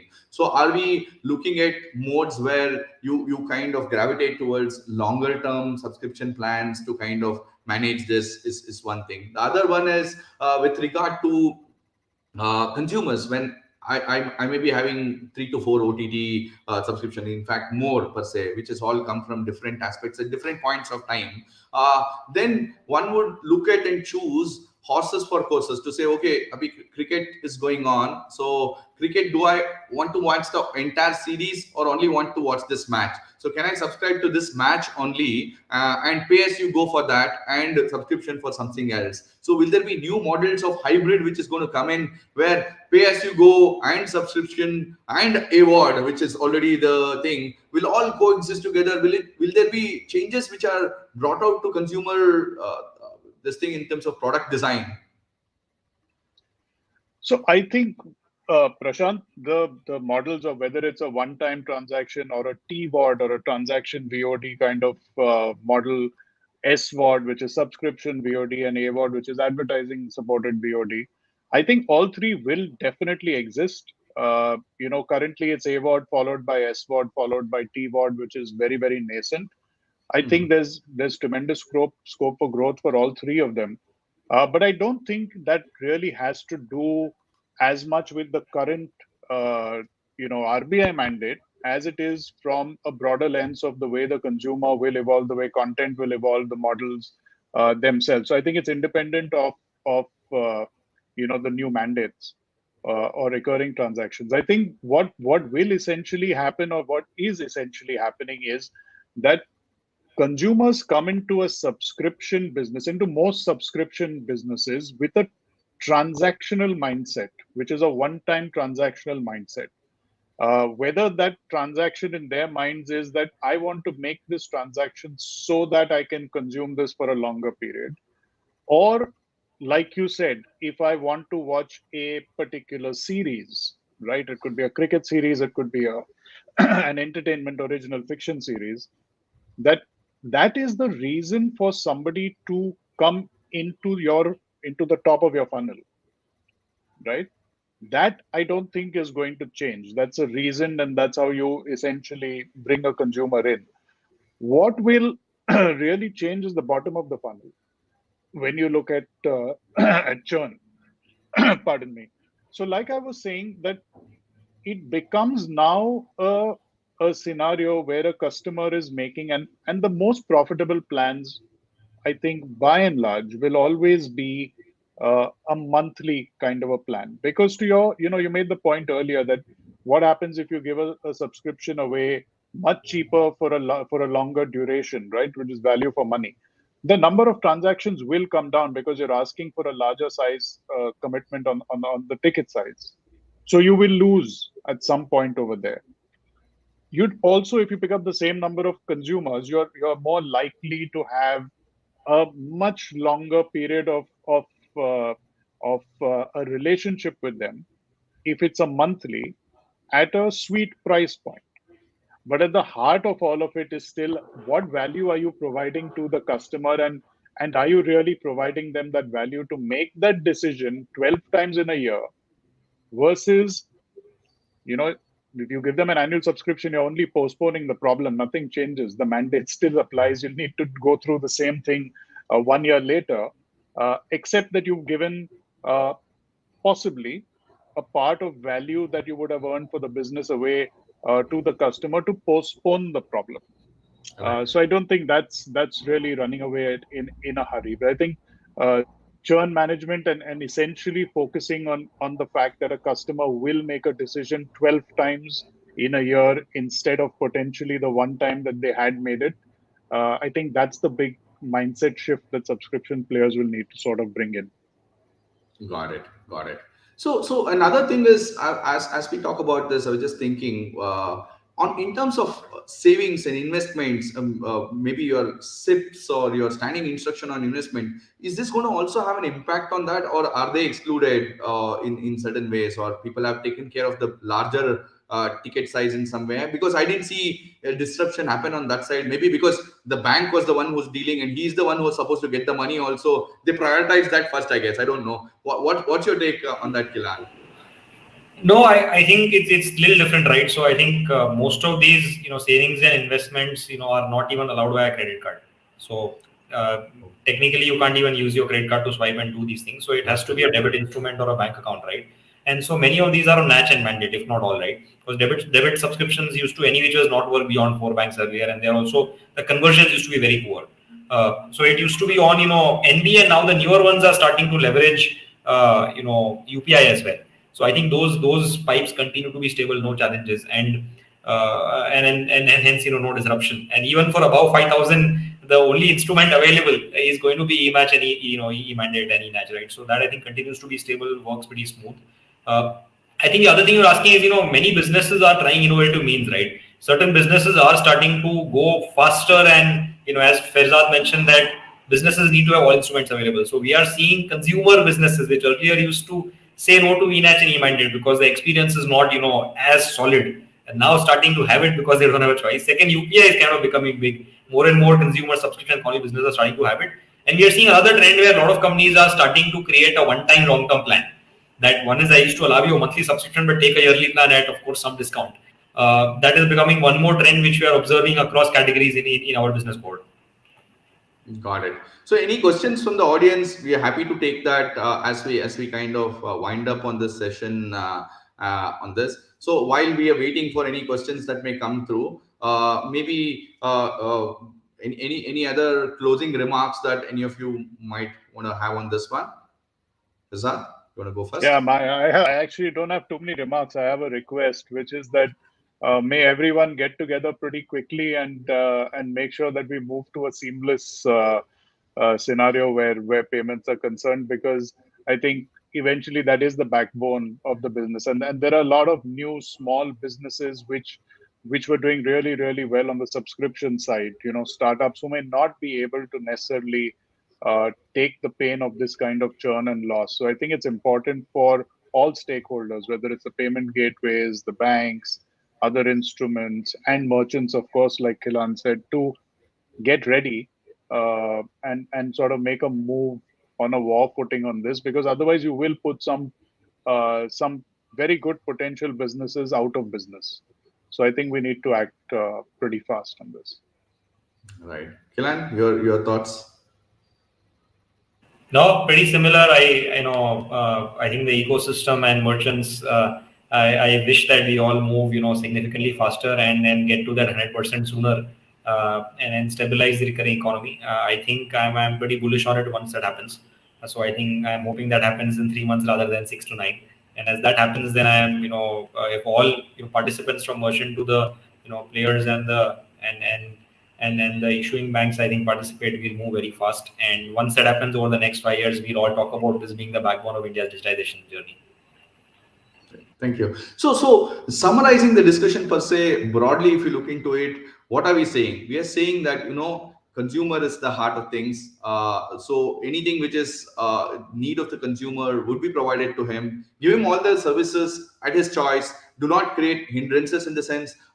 This is also a welcome step in the sense. Once you strengthen the base per se, you are going to have a lot more transactions. It's going to happen. So this is the foundation that is being strengthened as we look into it.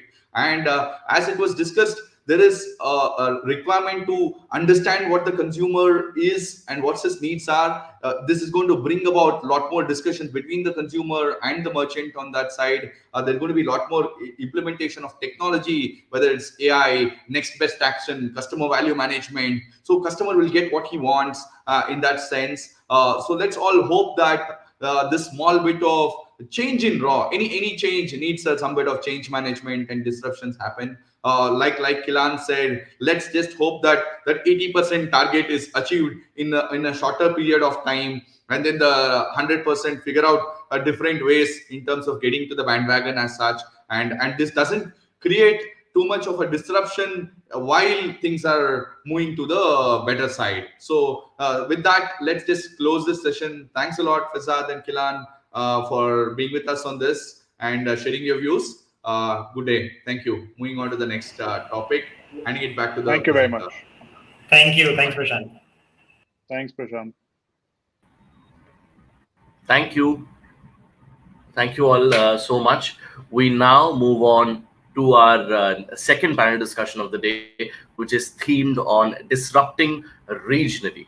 This session will talk about the importance of regional content on OTT. For this session, we have Anando Banerjee, VP Originals Hoyjoy, Soumya Vilekar, co-founder and CFO, Planet Marathi, Ajit Thakur, CEO AHA, Satish PR, Chief Executive Officer, MMTV. The session will be moderated by Shankar B, CEO, Fourth Dimension Media Solutions. Over to you, Shankar.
Yeah, I can see people now. Yeah, I'm there.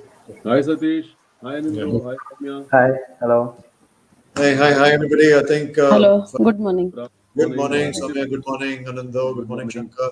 Good morning. Good morning. I think we're waiting for. Good morning, all of you. I just realized that there's another streaming site that I had to download and do stuff. It's good to see all of you all without masks. We all are in our offices, so I think that is the most effective. No, Satish. No, Satish. That's the safe spot. Don't do it. No. You're looking good. Inside the room, yes. I just came out. I had a day-long session today. I just had a power outage. It'll come back in 30 seconds. Good. So we have Ajit. Are you there?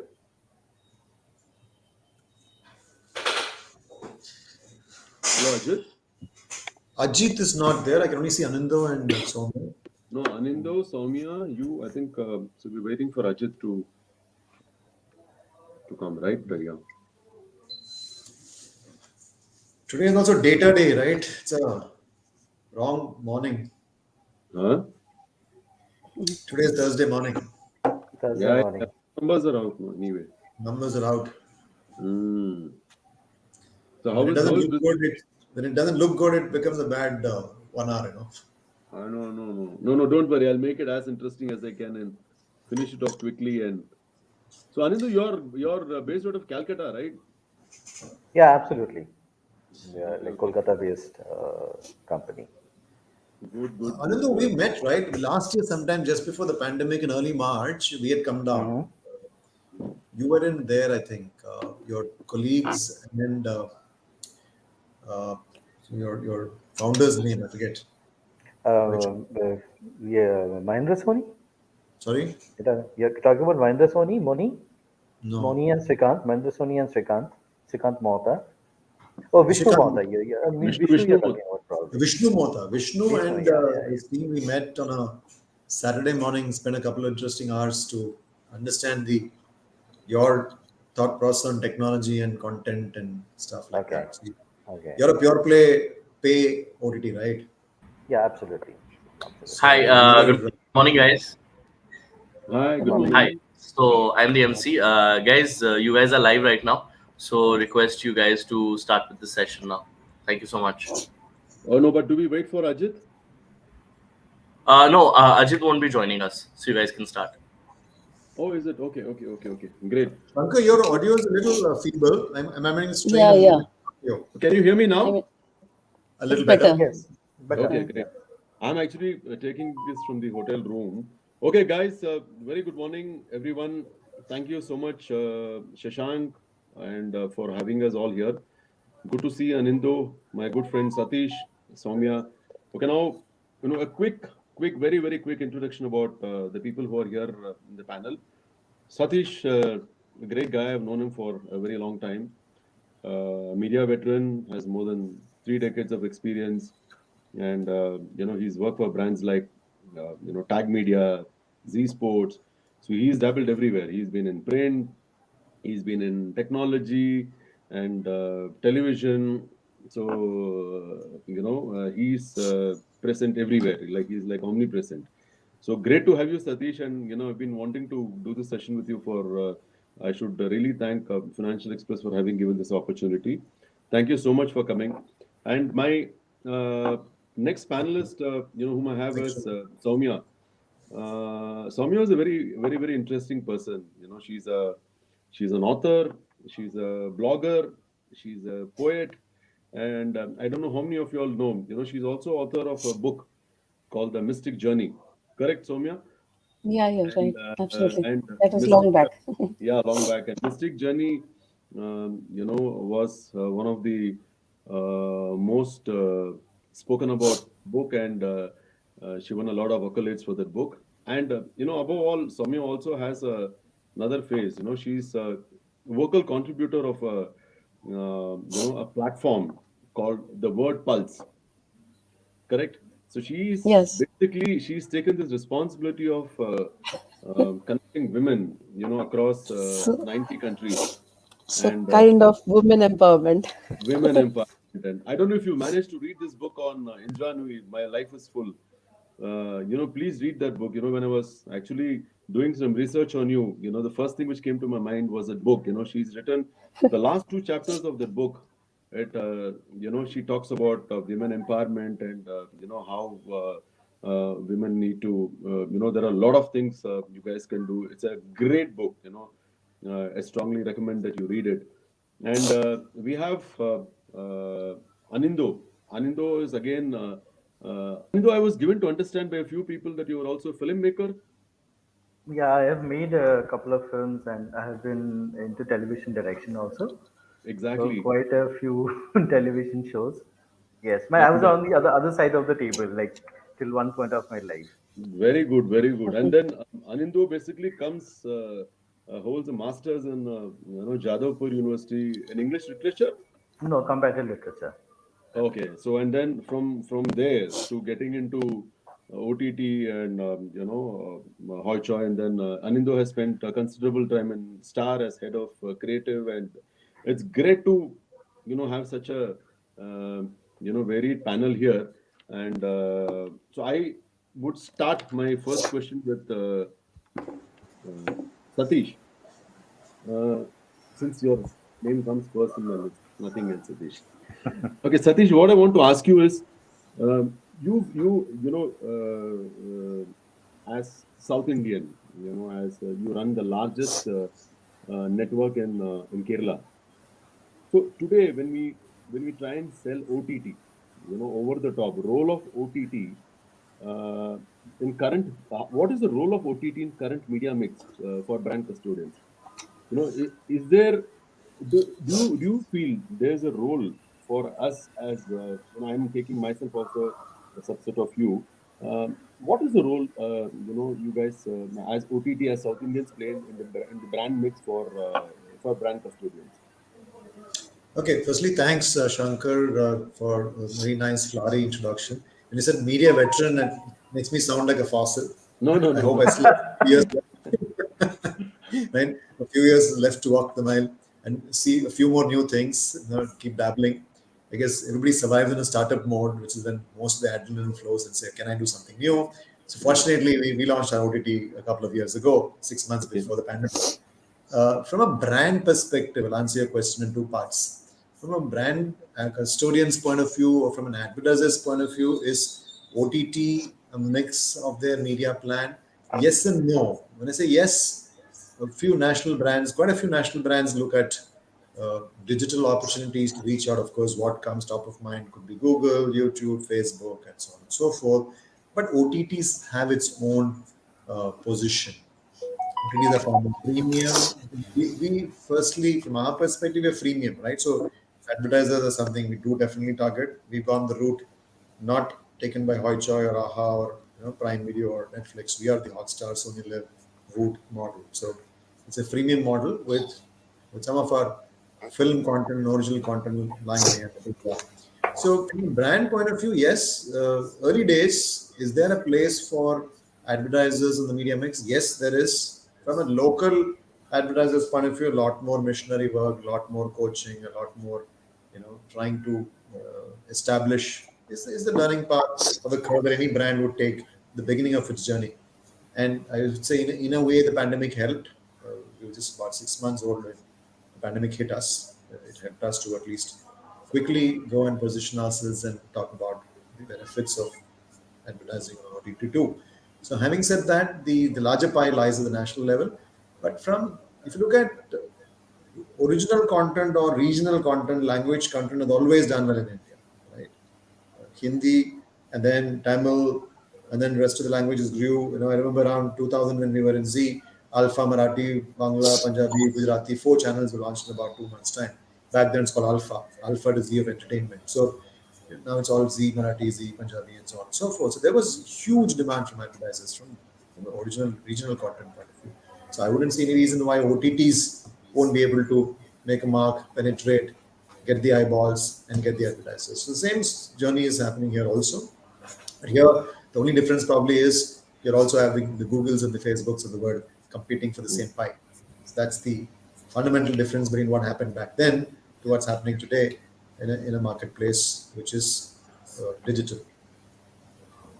So that's one of it. Great. My next question, Anindo.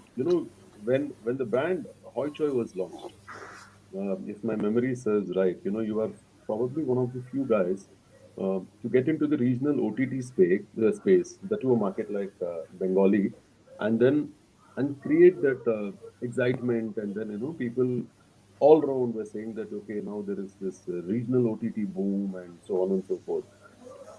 My question to you is, so since you are probably one of the few players to take the giant leap.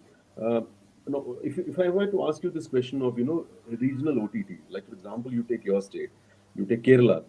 Kerala is a classic example where you have so many players coming in, independent players coming in and then launching. So now, when you talk about regional OTT, now you can talk on behalf of all of us, the regional players. Uh, whom are you competing with? Who are the top OTT guys whom you'll compete with? Like, for example, do regional OTTs have the wherewithal to compete with, like, for example, I'm not naming the top five. We all know who the top five guys are.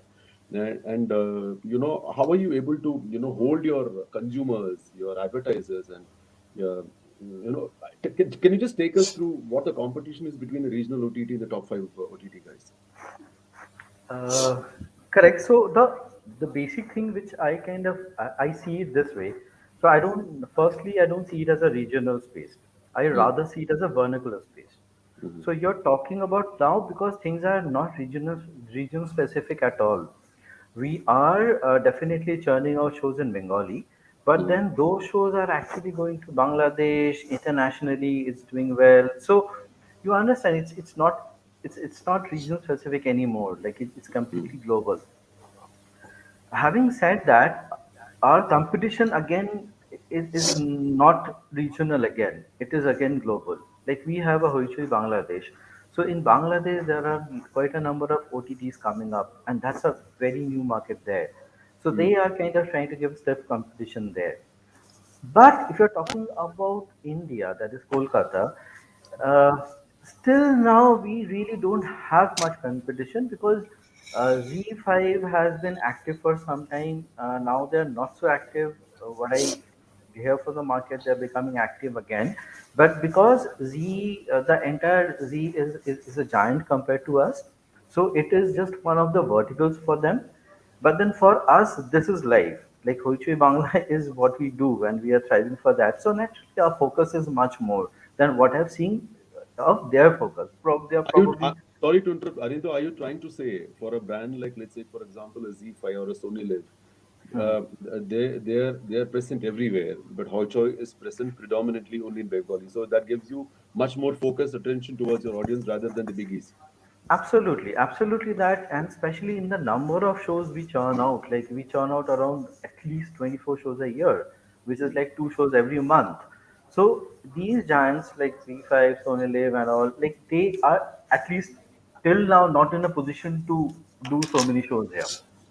Probably don't have the quote unquote regional infrastructure to do that. I don't know. I mean, maybe tomorrow they will come up with equal number of shows, probably more number of shows. But if I'm speaking of right now, we are the players we churn out with the most number of shows. That helps us. And we very clearly know my viewers are not the viewers of Netflix. So that way, I really don't have competition with them, a Netflix or an Amazon Prime. There are people who will watch Amazon Prime and Netflix separately, and there are people who are going to watch Hoichoi. And basically, mostly they are different set of people. There are certain Is some this only overlaps. pertaining to you? Do you think this is only pertaining to Bengali, or would somebody like Satish and Soumya also agree to what Anindo is saying?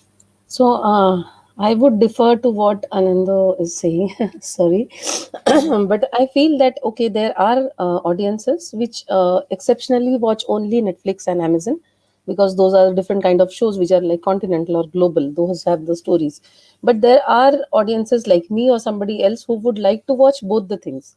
We want to watch the regional stories going global. We also want to watch the global stories, which are correlated to us or in some way connected with us. So I absolutely it agree, might Swapna. be a intersection of the Venn diagram Correct. that I can That say. is Yeah. what. That is why there is an intersection of the Venn diagram. I'm not saying they are absolutely different.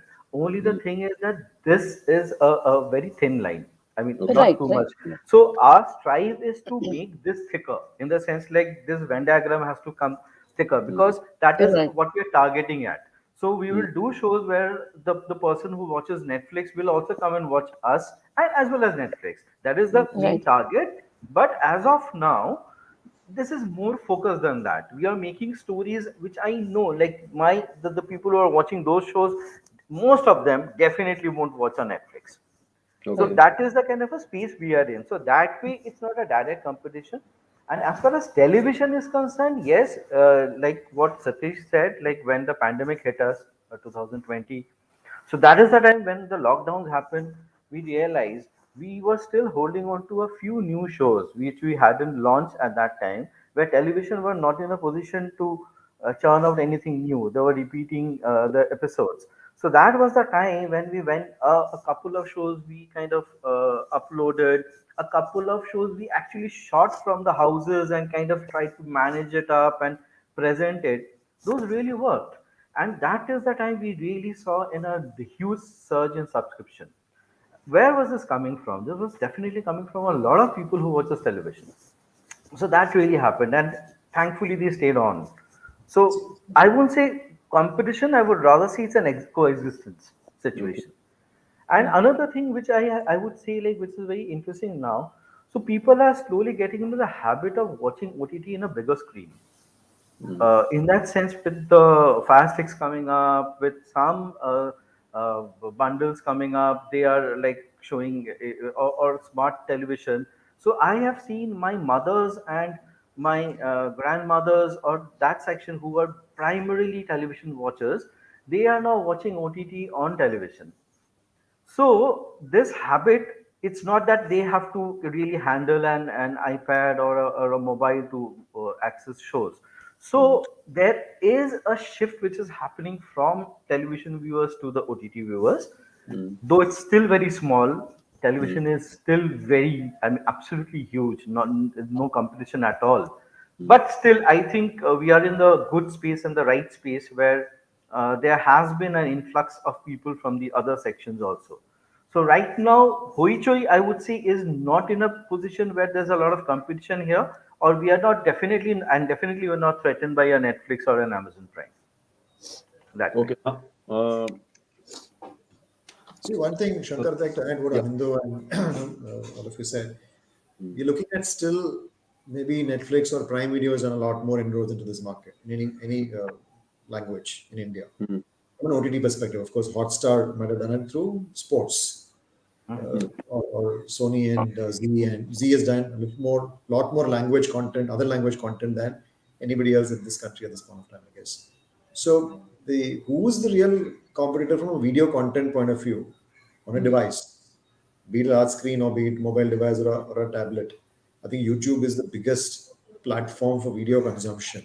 So we're still talking about a 10% audience or a 5% audience that's looking into a Prime Video or Hoichoi or Aha or us or anybody else out there. Correct. Even there's almost a huge, and that is not taken away from television. Television is continuing to grow. People are consuming content, be it snackable content or long form content, short form content through platforms like YouTube. So there's an audience that's used to watching content. So that's the set.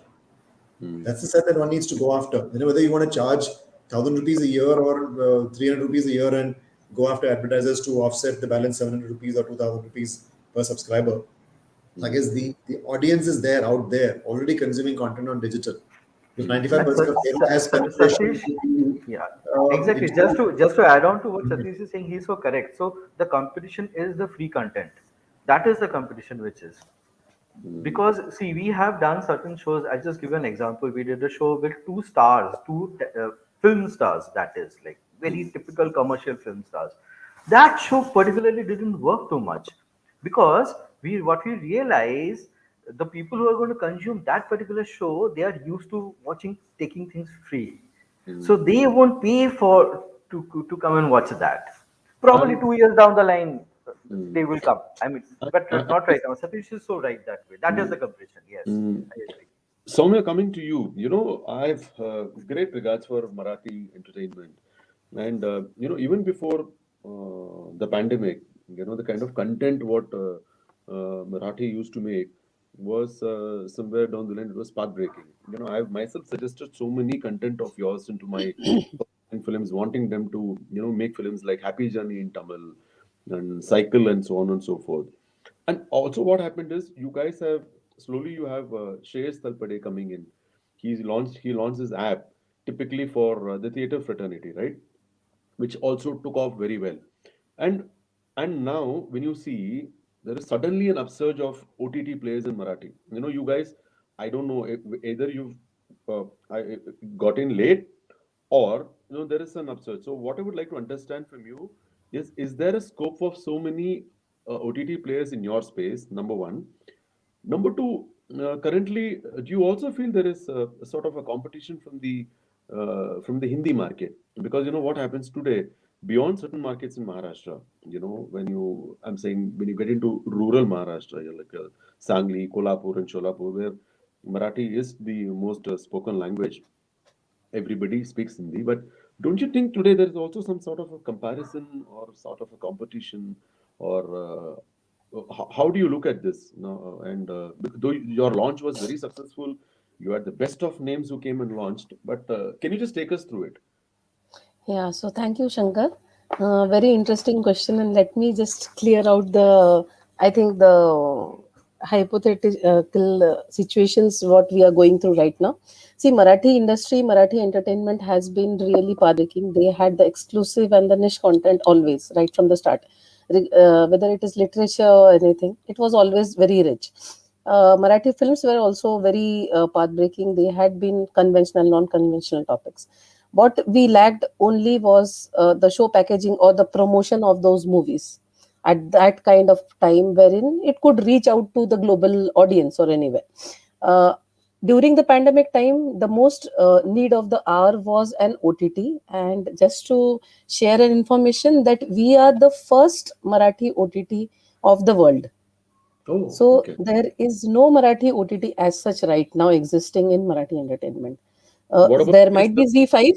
There might be Z5 who is handling other languages as well. There is no exclusive Marathi entertainment which deals with all the kind of forms of entertainment, from music to videos to films to karaoke tracks to talk shows. Whatever there is in form of entertainment in Marathi, we deal with it and we cater it to our audiences.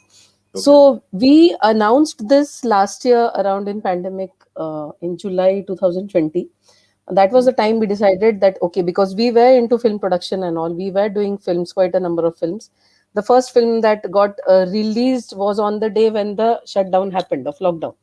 Oh. So that was AB and CD that we did with Amitabh Bachchan in Marathi. So it was a time when we thought that, okay, we are making movies, but then the theaters will open. When are they supposed to open? You never know. Even though OTT was a part of our roadmap, which was down the line around 2022 or 23, might be down the lane, but that got preponed due to the pandemic. Because in pandemic, we knew that everything is going to be shut. People are going to be stuck to their screens, especially their screens which are in their hands, right? So the entertainment should reach over them rather than they reaching the entertainment. So that was the time then we thought that, okay, this is the time that we can launch our OTT, which is there is no one, no other player in the market right now. So we announced it last year, and then during that journey, we could come to know that almost 100 million audience is there in the world of Marathi speaking, right? So, I mean, that is completely impossible to reach even in the next 5 to 6 years, right? And even if coming to your next question, even if there are 2 to 3 more players coming up, I mean, we would always welcome other players coming up in the market so that there is a kind of healthy competition and people actually get to see the kind of Marathi content that should reach over to the audience. So we being the single one right now, it is a huge market. The demand is huge. The supply is also there, but there was no connecting factor between the demand and the supply. Okay. So this is the only platform that came up with, and obviously now the Marathi entertainment creators, the content creators, they are looking forward to come up over here in different formats that they want to. Like they might be films, they might be interactive shows, they might be. So there are so many things that Marathi entertainment as such could give to the world, but this could not be given due to the lack or the void of an OTT platform, which is like we have come in. Might be Shreyas is coming in form of theater plays, and what he's coming with another OTT. There are different players who have announced, but I think as of now, no one has started. So we are the only one who went live. We just went live last month. So it has been only 1 month since our existence. But we are coming up with web series every month, almost 1 to 2, as in trying to follow the path of Hoichoi in Bengali. So obviously they are way ahead of us, but then at least we can have a goal wherein we know that we can give different kind of entertainment to our audiences in different forms. We are also showcasing an event in Diwali. So in Maharashtra, what happens? We have a festival during the early mornings of Diwali. We have this classical mornings and all. So that we have just recorded an event, and we are going to put it over there, which is called the Diwali Pahad. So that is a tribute to Bhimsen Joshi, the classical legend. So we are bringing in different forms of entertainment which can be given, which like the Marathi audience always likes, whether it is classical, whether it is contemporary or something different. So I think it is a huge market, and the regional going global is the new era. And like Ananda also said that, okay, people now want to watch it on the bigger screen. It is not stuck only to the smaller ones. So we are also going on Fire Stick. We are also going on different Chromecast, the Android TV and all. So it is all about how fast and how accessible the content would be to the audience. That would make it more easier. That would make it more popular. That is what I feel. I think to add to what Soumya said, Shankar, I think all of us are sitting here are the first and the only language OTT. Yeah. Max is the first and only Malayalam only OTT. Whereas Marathi is the same. I mean, you might have an Amazon, a ZEE5, and a Hotstar, and Sony Live also trying to buy in local content, but you will find the language content within a maze of things over there. And then your recommendation takes over, and then a whole host of things happen there. So I guess pure play, Indian language, vernacular content, specifically focused on films, entertainment, shows, and so on and so forth. We're all sitting very uniquely poised here. I think all three of us, maybe business models may be slightly different.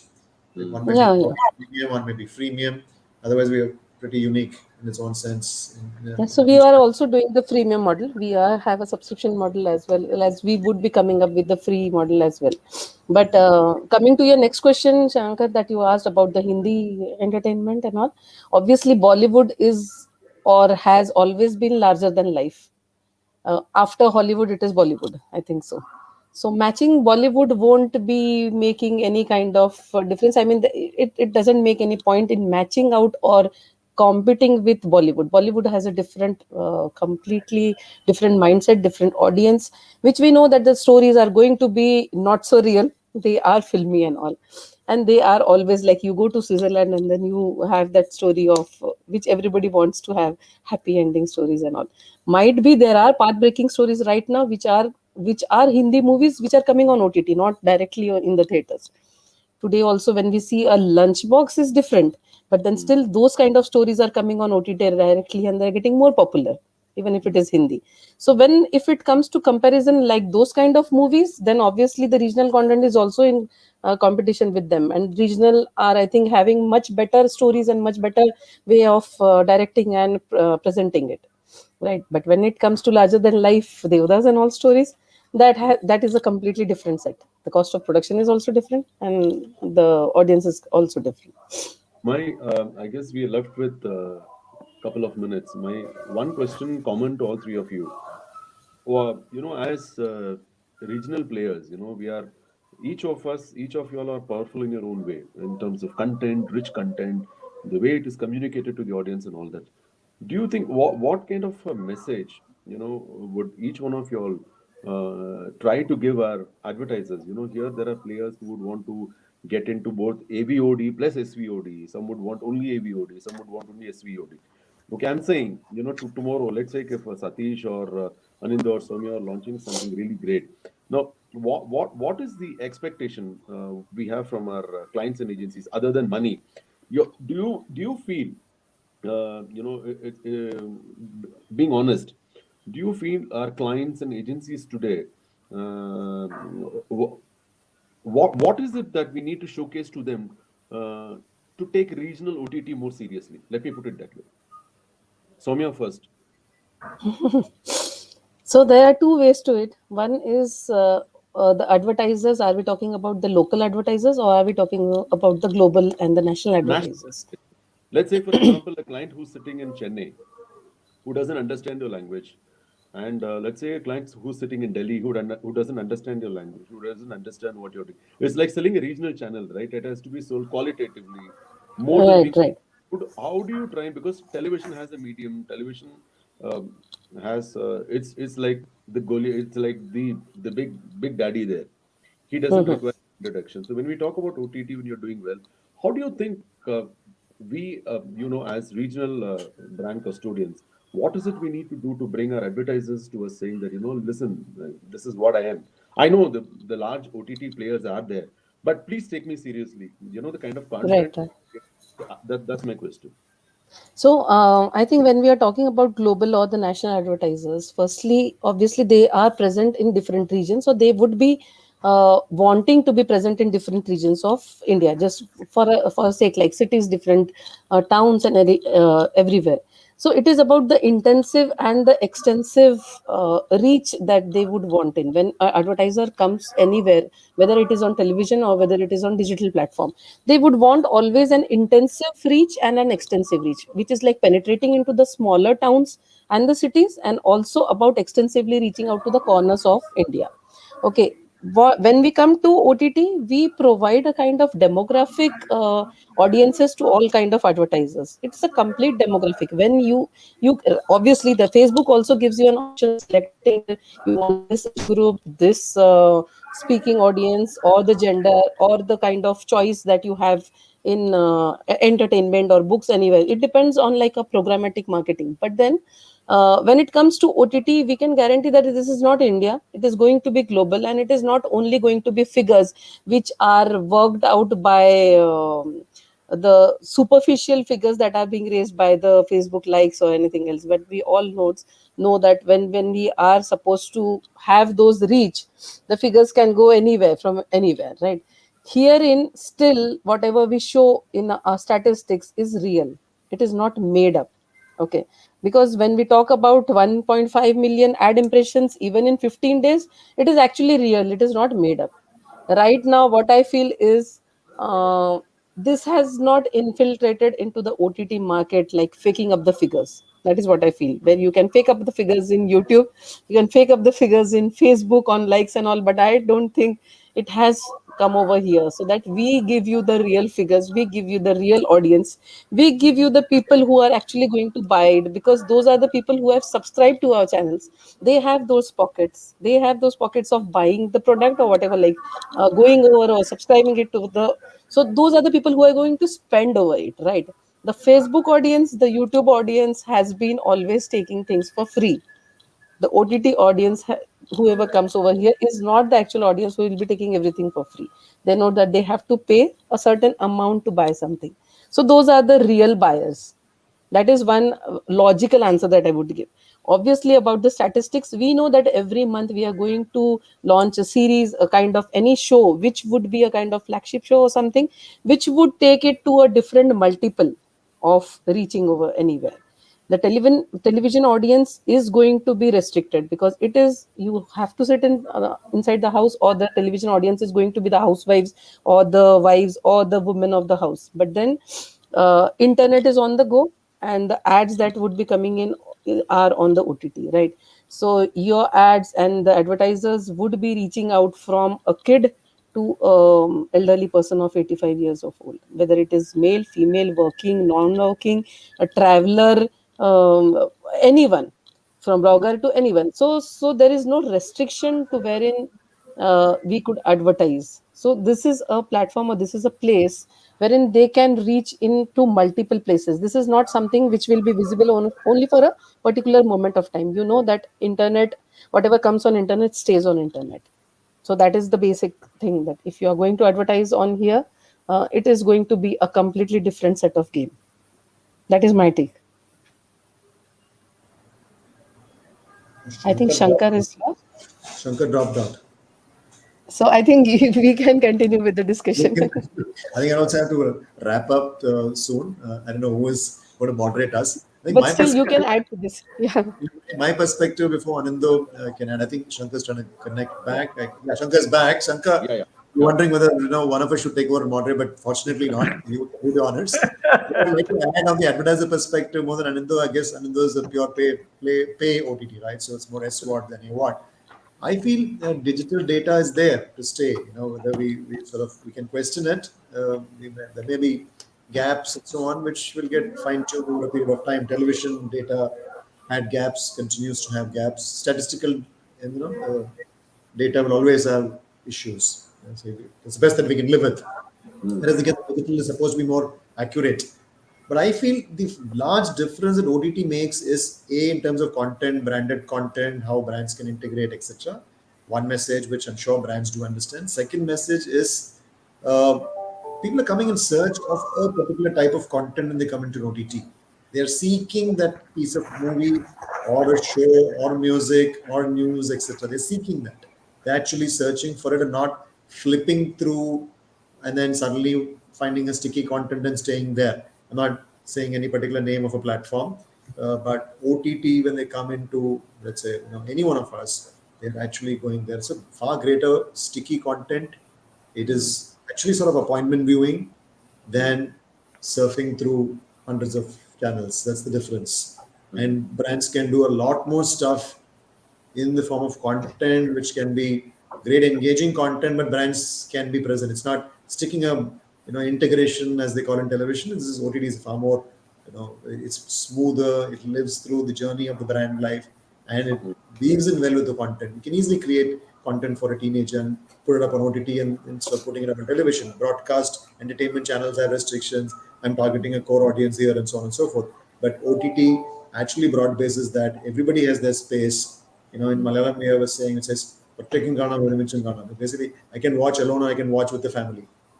That's OTT, right? So Fire TV, Android TV, and so on. So I can watch alone, I can watch with the family. So when I'm watching something of my liking, so a brand can use that. So the targeting happens on television, print, and all of the media, but I think far more fine-tuned, far more microscopic in nature. So advertisers have a lot to take away. I'm sure global and national advertisers already have a lot of learnings over the years in this space. My summing up is OTT is far more stickier. People are searching for this content and coming here. So that's where the advertiser should be. Thank you, Satish. Anindo, over to you. Yeah, I think like Samya and Satish is they answered everything, and we are a subscription-based model, so we really don't seek advertisers. But having said that, we are in constant touch with advertisers in the sense like we also produce some premium shows, some particular shows like say some ornament company presents this show and the story is based around a certain ornament probably, and it really works for us. It was a super hit here, like one of the shows. It was a premium content. So there is interest. There is a lot of interest from the advertisers, and exactly like what Soma said, that this is here to stay. The OTT is like a library. So once it's done, it remains there. It's not like television. Okay. So once they're seen, it's gone. It's not that. That particular advertisement is going to stay throughout. So even if somebody like tunes in after 1 year, then also it's there. So that way, I think it's a major advantage. I have to. There's a question. There are a couple of questions from the audience. There's one question which I would like to take. Any of y'all can answer. A lot of vernacular OTT platforms have syndicated deals with HSM OTT platforms. Are these deals simply because of awareness purposes, or is it to boost HSM audience on the platform? I repeat, a lot of vernacular OTT platforms have syndicated deals with HSM OTT platforms. Are these deals simply because of awareness purposes, or is it to boost HSM audience on the platform? Who would like to? Can I take this first? Yeah, please. And I don't know what HSM means, because I don't know which OTT is HSM specific. It's like television is a Hindi specific markets. There's no OTT which is HSM specific. Probably Hotstar the is global. All of us are global. Probably he means something like a Sony Live or a Woot, or he probably means platforms who emerge from the HSM space. I think that's what is the. Okay, fair enough. So I think what our take on this is, it's like saying I will release our film in 100 theaters, or I'll release a film in 1,000 theaters. Okay, so we have taken a stand in the recent past, not about giving a piece of content, but we have partnered with Prime Video, for example, as a channel. Prime Video recently launched channels where other OTTs are available. I think Hoicho is also part of Prime Video as a channel. So Manorama Max is available in Prime Video. So that's not syndication. You have to subscribe to Manorama Max once you enter Prime Video. Your experience may be that of Prime Video. It's a separate subscription. It's not going to come free by buying Prime Video. So other than that, I don't think I really can answer this question, because it's not about spreading out content. I think initially Hoicho did that with MX Player. So they kind of collaborated with MX Player, and one could watch Hoicho content in MX Player. But now, right now, the situation is that one can't watch the Bengali content in MX Player. They can watch a dubbed content of the Bengali version in MX Player. What MX Player did to us is probably that was the question about, it actually crossed a lot of boundaries. Like, it actually reached to a lot of extra people. Like, MX Player was free, so people logged in, watched it there, and later on, those are the people who have kind of subscribed to Hoicho. Kind of like that has become kind of a testing grounds for subscribers. Like, they've gone there, they've watched certain shows, and then they thought, like, okay, fine, now I can take a subscription. That way, probably it has helped. Yes, but so I think that helps in reaching out to the audience also, wherein you have a particular kind of circumference, but then the MX Player had a different kind of audience, and an expansive audience. But then obviously they came on to your platform, right? Might be he's also talking about the bundling that happens nowadays on like JioFiber. If you go and then on the rack you have everything, all the OTTs over but there. then that is not HSM really. HSM, That's a different kind of a bundling which happens. That's so. No. There is one last question which probably Shankar, can I leave? I've got something else to go at 12:30. Don't mind. Can I? Yeah, sure. Thank you, Satish. Thank you all. Thank you, Sonia. Thanks. Catch up. Thank you. Yeah. Okay, one last question, and then we will wind up. Gentleman has asked, big players like Amazon Prime and Netflix invest heavily on advertisements. So this question, I guess, is for all three of you all. Unfortunately, Satish has left. So what is your marketing strategy, and how does it differ from the big wigs? So I think the question is basically, how are you guys going to compete? No, that's very simple. See, they operate with, say, 1,000 rupees, so they spend another 500 rupees to promote it. We operate in 100 rupees, so we spend 50 rupees for promotion. But that promotion and advertisements is definitely very important.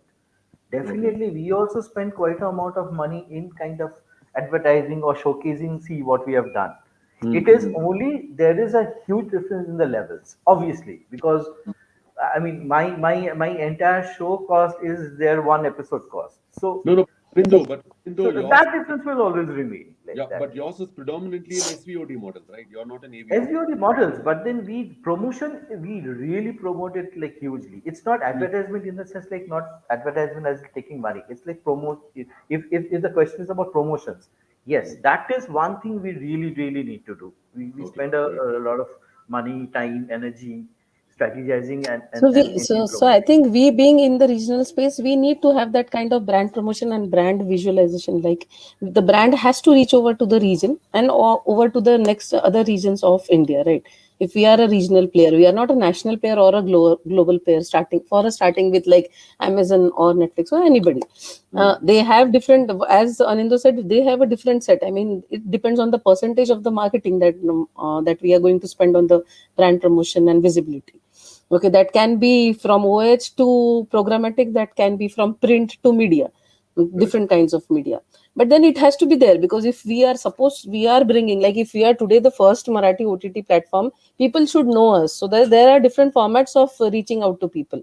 different formats of doing brand promotion. It can be a large hoarding, but then when we talked about pandemic, there were not people over there. Neither they were going through metro, neither they were traveling from train, neither they were going in the cars. So how are we supposed to reach over to those people? So the spends might be in a different way. It all depends on the time. Yes. But you believe in spending. Yeah, obviously, Yeah, otherwise of you cannot course, reach of out to course. people. Of course, that is very important. Very important. So I think, Shashank, I think we are done. Thank you so much, Soumya, Anando, and Satish. And unfortunately, we Thank couldn't you. have Ajit. Thank you so much for being a part of this event. And Shashank, thank you. And Team Financial Express and all our sponsors, SAP, Wood, Planet Marathi, Daily Hunt, Josh, and great platform. Have a great Diwali. Looking forward to seeing you all. Thank you. You too. Happy Diwali to all of you. Happy Thank Diwali. you. Thank you. Thank you so much. Thank you to all the speakers. Thanks a lot, Thank you, guys. Shashank. Thanks. Bye. Bye. Bye. Bye. Thank you to all our speakers. Now we move on to our last panel discussion of the day on solving advertising revenue puzzle. The panelists will be discussing how to create more revenue streams using ads for OTT platforms. For this, we have Viraj Jit Singh, Senior VP and Head Revenue, MX Player and MX Takatak, Bhaskar Subramanian, Co-founder and CEO, Ammaki, Saurabh Garg, CBO, No Broker, Chanpreet Arora, Head AWard Woot, Viacom 18 Digital Ventures. The session will be moderated by Anushree Bhattacharya, Editor, Brand and Marketing, FE.com. Over to you, Anushree.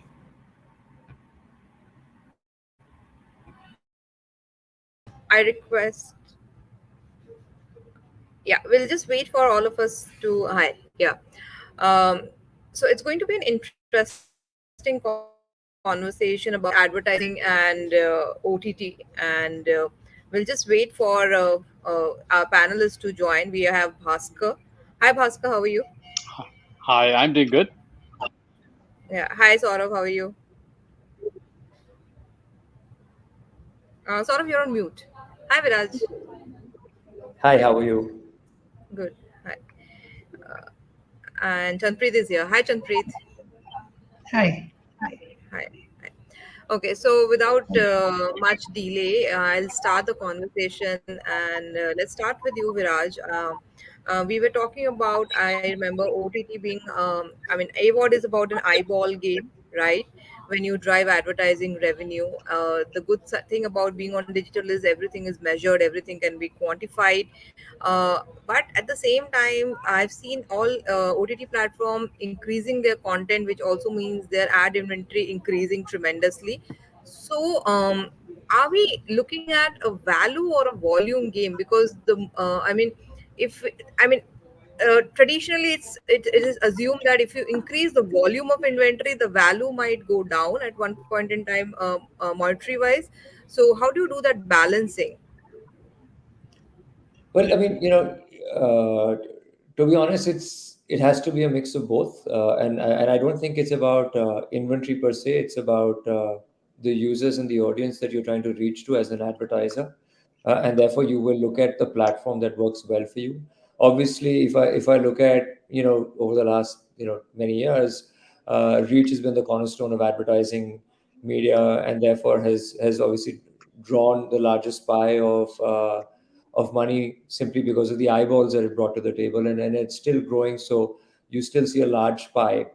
But if you look at OTT as an ecosystem, and specifically over the last 18 months, just simply because it's propelled the already growing audience base, it's also driven a lot of new trends that we see that are driving this growth of audience, right? Starting with, very simply put, internet penetration in tier 2, tier 3, leading to mobile first and mobile only audiences that are largely available therefore only on streaming apps. So, or the amount of time that's being spent. If I look at cord cutters and non-cord adopters as a category, that's something that's growing as well. What OTT brings to the table today is scale, because you've crossed the 350 million mark. Though it may be far away from television, but it's a substantial volume of audiences that today advertisers are looking at. And unlike television sort of being a little blunt when it comes to planning principles of how you can sort of get into that funnel of who's the person I'm advertising to, and what do they do after they watch my ad. Today with programmatic advertising and obviously the scope of Adtech that all us OTT AVOD partners bring to the table, measurability, there's so much more that you can do with that. And therefore you see that online video as a category is propelling digital AdX and probably going the fastest across all categories. And therefore we'll see that over the next 2 or 3 years, this is what is going to be the next cornerstone of where people are going to spend money. It's already started. So it's both value and volume. Yeah, understood.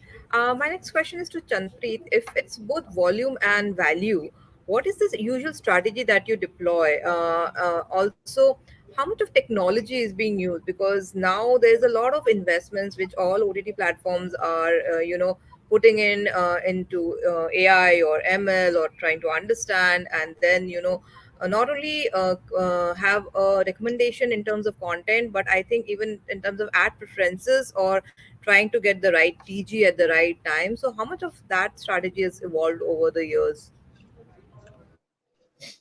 Hi, thanks, Anushree. It's a pleasure to be here.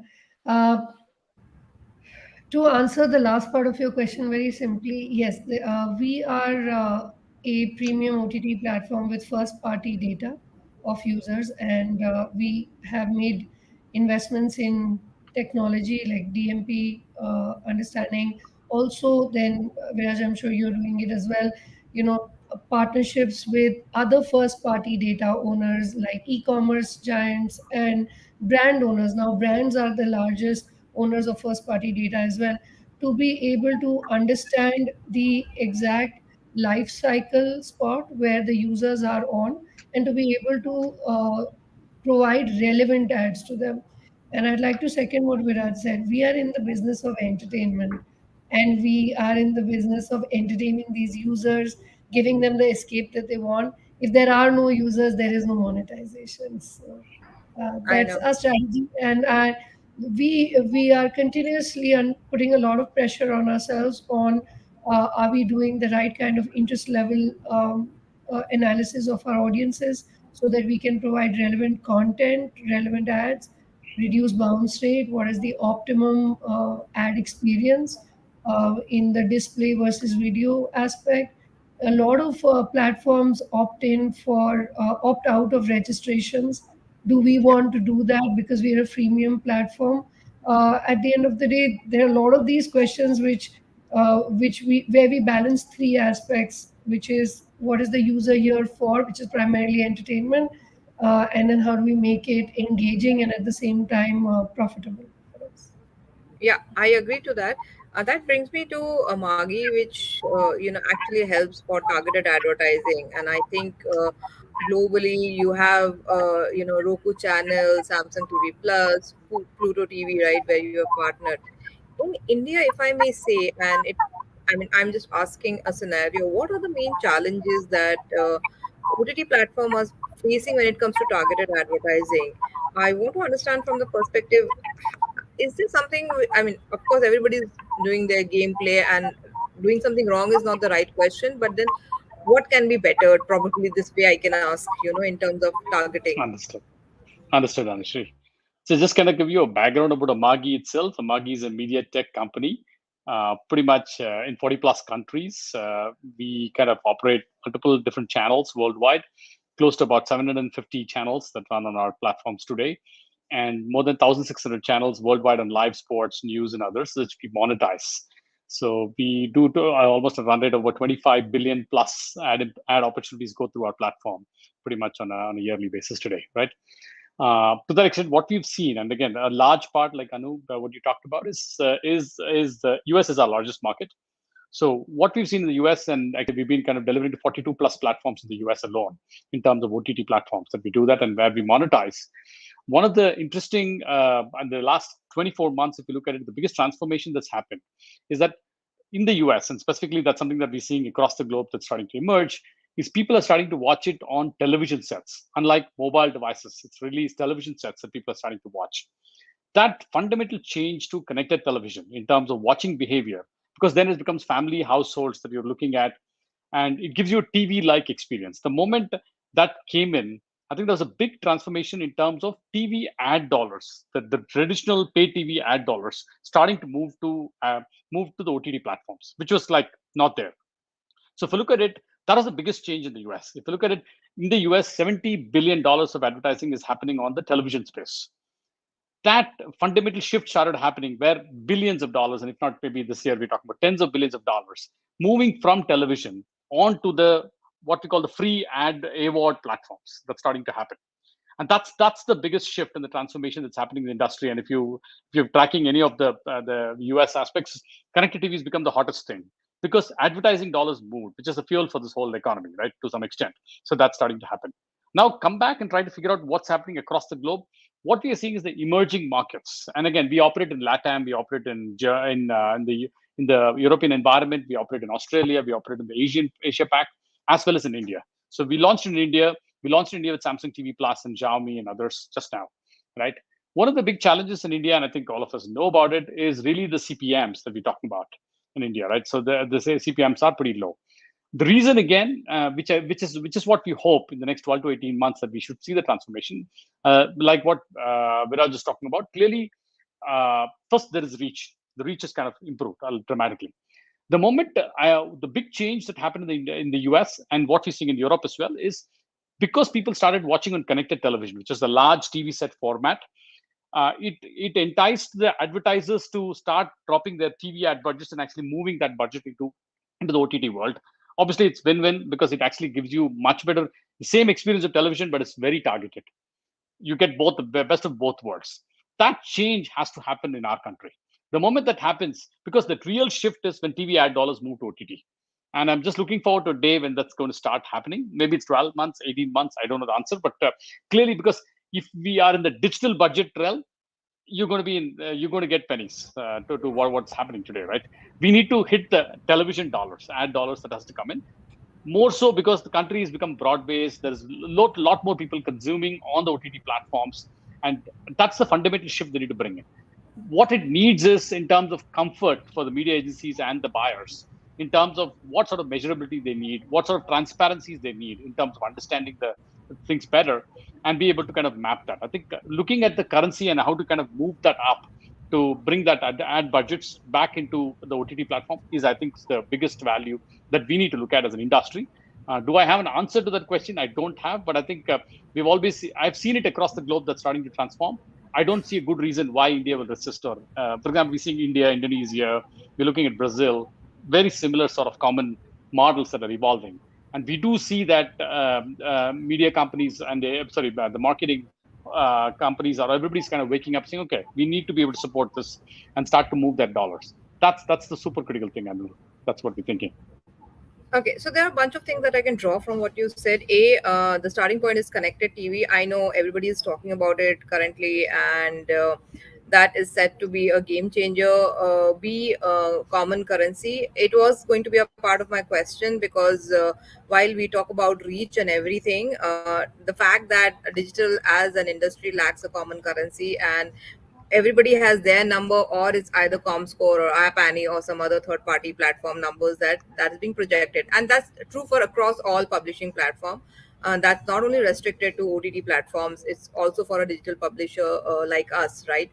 Uh, do you not think it's about time for the industry to have that common currency, and today when you talk about connected TV, while it's good to hear that, and while Bhaskar, you're saying we need to move the TV dollars in India, you're talking about a market where there's still media dark areas, right?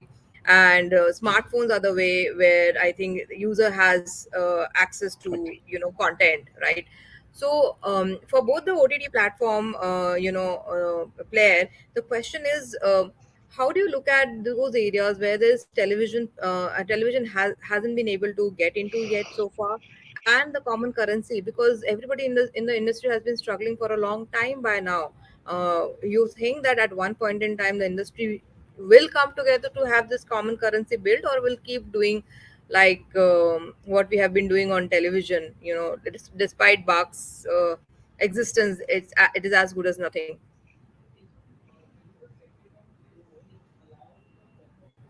Anybody can take this between Viraj and Chanpreet, whosoever wants to go first, and then Uh, so, if you talk about a common currency, is the industry ready and waiting? We're always ready and waiting. I don't see a but it reason hasn't why. happened yet. Yeah, it has not happened Well, yet. yeah, I mean, I think there's a lot that's happening at the back. So let's see where things go. Is the industry ready? That's the one thing that I can talk about, and I truly believe that we are, because it is going to add value to the credibility that we bring to the table as platforms for advertising. So I don't see any reason why not. When it comes to the two different ecosystems of connected TV versus like you're saying, media dark. Uh, so connected TV is small.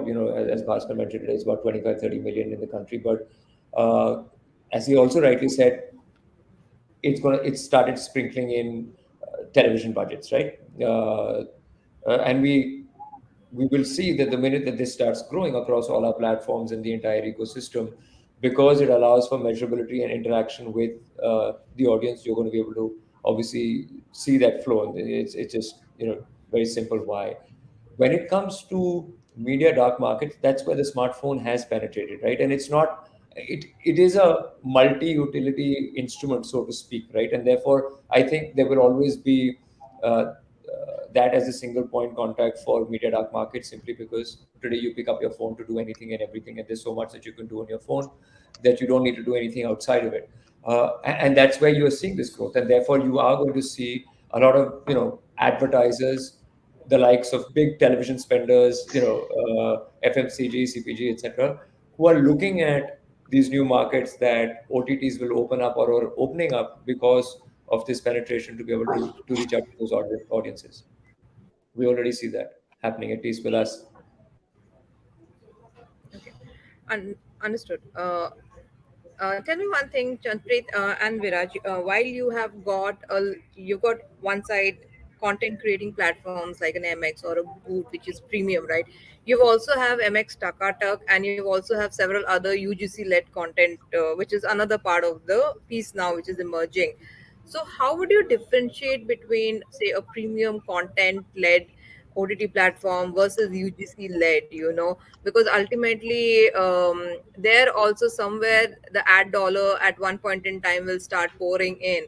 And how will you go about leveraging that, or how will you go differentiating that? Because at one time we also have, I mean, UGC content versus the premium content. How do you see that in terms of platforms? Well, I mean, if I look at it from MX Player's perspective, while we have two independent apps, our MX Player app actually has both services. So we've looked at it the other way around. For us, we've always been an everytainment platform, so to speak, because we believe that every consumer has an entertainment journey through the day, the week, the month, right? So I wake up in the morning, I may want to listen to some music and watch long form in the afternoon or evening, and then spend some time on games and stuff like that. And that has been our journey in terms of what we offer to our users. So we've not cut it in terms of the type of content. We've actually looked at it saying, in a specific month, a consumer wants to spend, basis his mood, time that he has on his available, etc. Look at different forms of engagement, and therefore we've offered them all forms of engagement. When it comes to the advertisers, basis their selection of what they want to advertise on, basis brand metrics, right? I mean, what is the objective of the campaign? And therefore, obviously, something that is on MX Takatak drives very different brand metrics to something that is on MX Player, MX Original sponsorships and stuff like that. So, the communication to an advertiser is very different. Our strategy to a consumer is very different, and that's why the platform is so. Chanpreet, what's your take on this premium content versus the UGC content? Yeah, holy grail. Okay, so I'm going to be really candid. There are two. Let's distill this, right? Whereas um, one is the format. It's short form, snacky, and or it's long form entertainment, or it's music, or it's audio video, it's drama, non-fiction. There's that form, and then there's UGC versus premium. I truly believe that the stickiness of viewer, and I'm saying this back with data, that the stickiness of a viewer on content created by premium platforms such as us or any other is far exceeds what UGC content creates. Okay, we have tracked this because we compete. Unfortunately, video is not video, but we do compete with YouTube and Facebook, where the average attention span of the consumer is very different. So I agree with Viraj when he says that an MX Takata will service a very different brand objective for an advertiser vis-a-vis MX, which is long form. Similarly for Woot as well. But there's also the fact of what UGC's stickiness will create outside of premium creators right now. Okay, that's what I'm saying. Outside of premium creators, if is general UGC the stickiness is not that good. Platforms like Woot, ours, I can only speak for ourselves. We have 55 minutes average watch time for our premium content, logged in users, and we've just got started. So. No, I agree on that note. But there's something that I've been wanting to ask, and nobody has been answering this. If we are talking about connected TV, Bhaskar, by what percent do you think the CPMs are going to rise? Because we are talking about low CPMs in India. How much do you think the OTT platforms should benefit in terms of asking an advertiser who is finally back with us to will be ready to pay? After you answer, I'll go to Saurav. This thing. Okay. Yeah. Okay. Again, I can only give you what's happening across the globe, and then kind of hopefully and wish that happens in India as well, right? So if you look at it today, the CPMs on a platform like Roku and others are possibly higher than the CPMs that you get on a broadcast television in the US. By what percentage? And this is That's by interesting. at least by I've seen about 20% uplift from television. That means we're not talking about discounting. We're talking about uplift on top of it. Yeah. Anywhere from 30 to, I've seen it up to $50 CPMs there. I've seen, but yeah, that's what's happening there, right? $30 CPM is a norm in the US in terms of what we see in the connected television platform. Because of the premiumness of the way it's been pitched and presented as well. It's presented as a household first, number one. Number two, it's a large screen. It's premium content. All of that makes, and a safe environment for, and you have all the measurability and what you need fundamentally. And with what I think people like Roku have built is really built a good amount of ad tech at the back end in terms of being able to bring in unduplicated reach across, right? By connecting both the traditional platforms and the OTT platforms together in terms of providing kind of unique reach and kind of proving that unique reach to that extent, right? So those have been the kind of the sort of innovations that are kind of driving that sort of currency there. So if you come back and we kind of replicate that environment, which I think we will replicate, I don't think it's a question of time to replicate. We need to look at what's our CPMs from a television standpoint for these for the premium content that's happening on TV, and look to kind of map it to that the CPMs or even higher, because again you're going to have much more finer targeted audiences. So you should see an uplift beyond that. Because else the economics are not going to work, right? How many of us can do $3, $2.50, $5 CPMs? Maybe it doesn't make sense to kind of run businesses at that sort of scale, right? And India is also, the problem is tech is as expensive or more expensive in our region than it's in the other parts of the world, because internet is expensive here. Our CDN costs are more expensive in this country, and because of the infrastructural elements that we have. So everything is kind of so technology is expensive, but advertising is cheaper. Doesn't make sense. So we need to kind of fix that problem. And and always India has been a land of promise in terms of audience. I think audience is existing thanks to a lot of the internet penetration will only increase. We know that given the number of alternatives for high bandwidth reaching homes, and it's going to be a change, and that's continuing to happen. So the question is, how do you bring these ad dollars? And I think that's a core question. It will be higher than television, and I think it's just a question of time. Can I predict it? I don't know the prediction when it's going to happen, but that's the future I see it.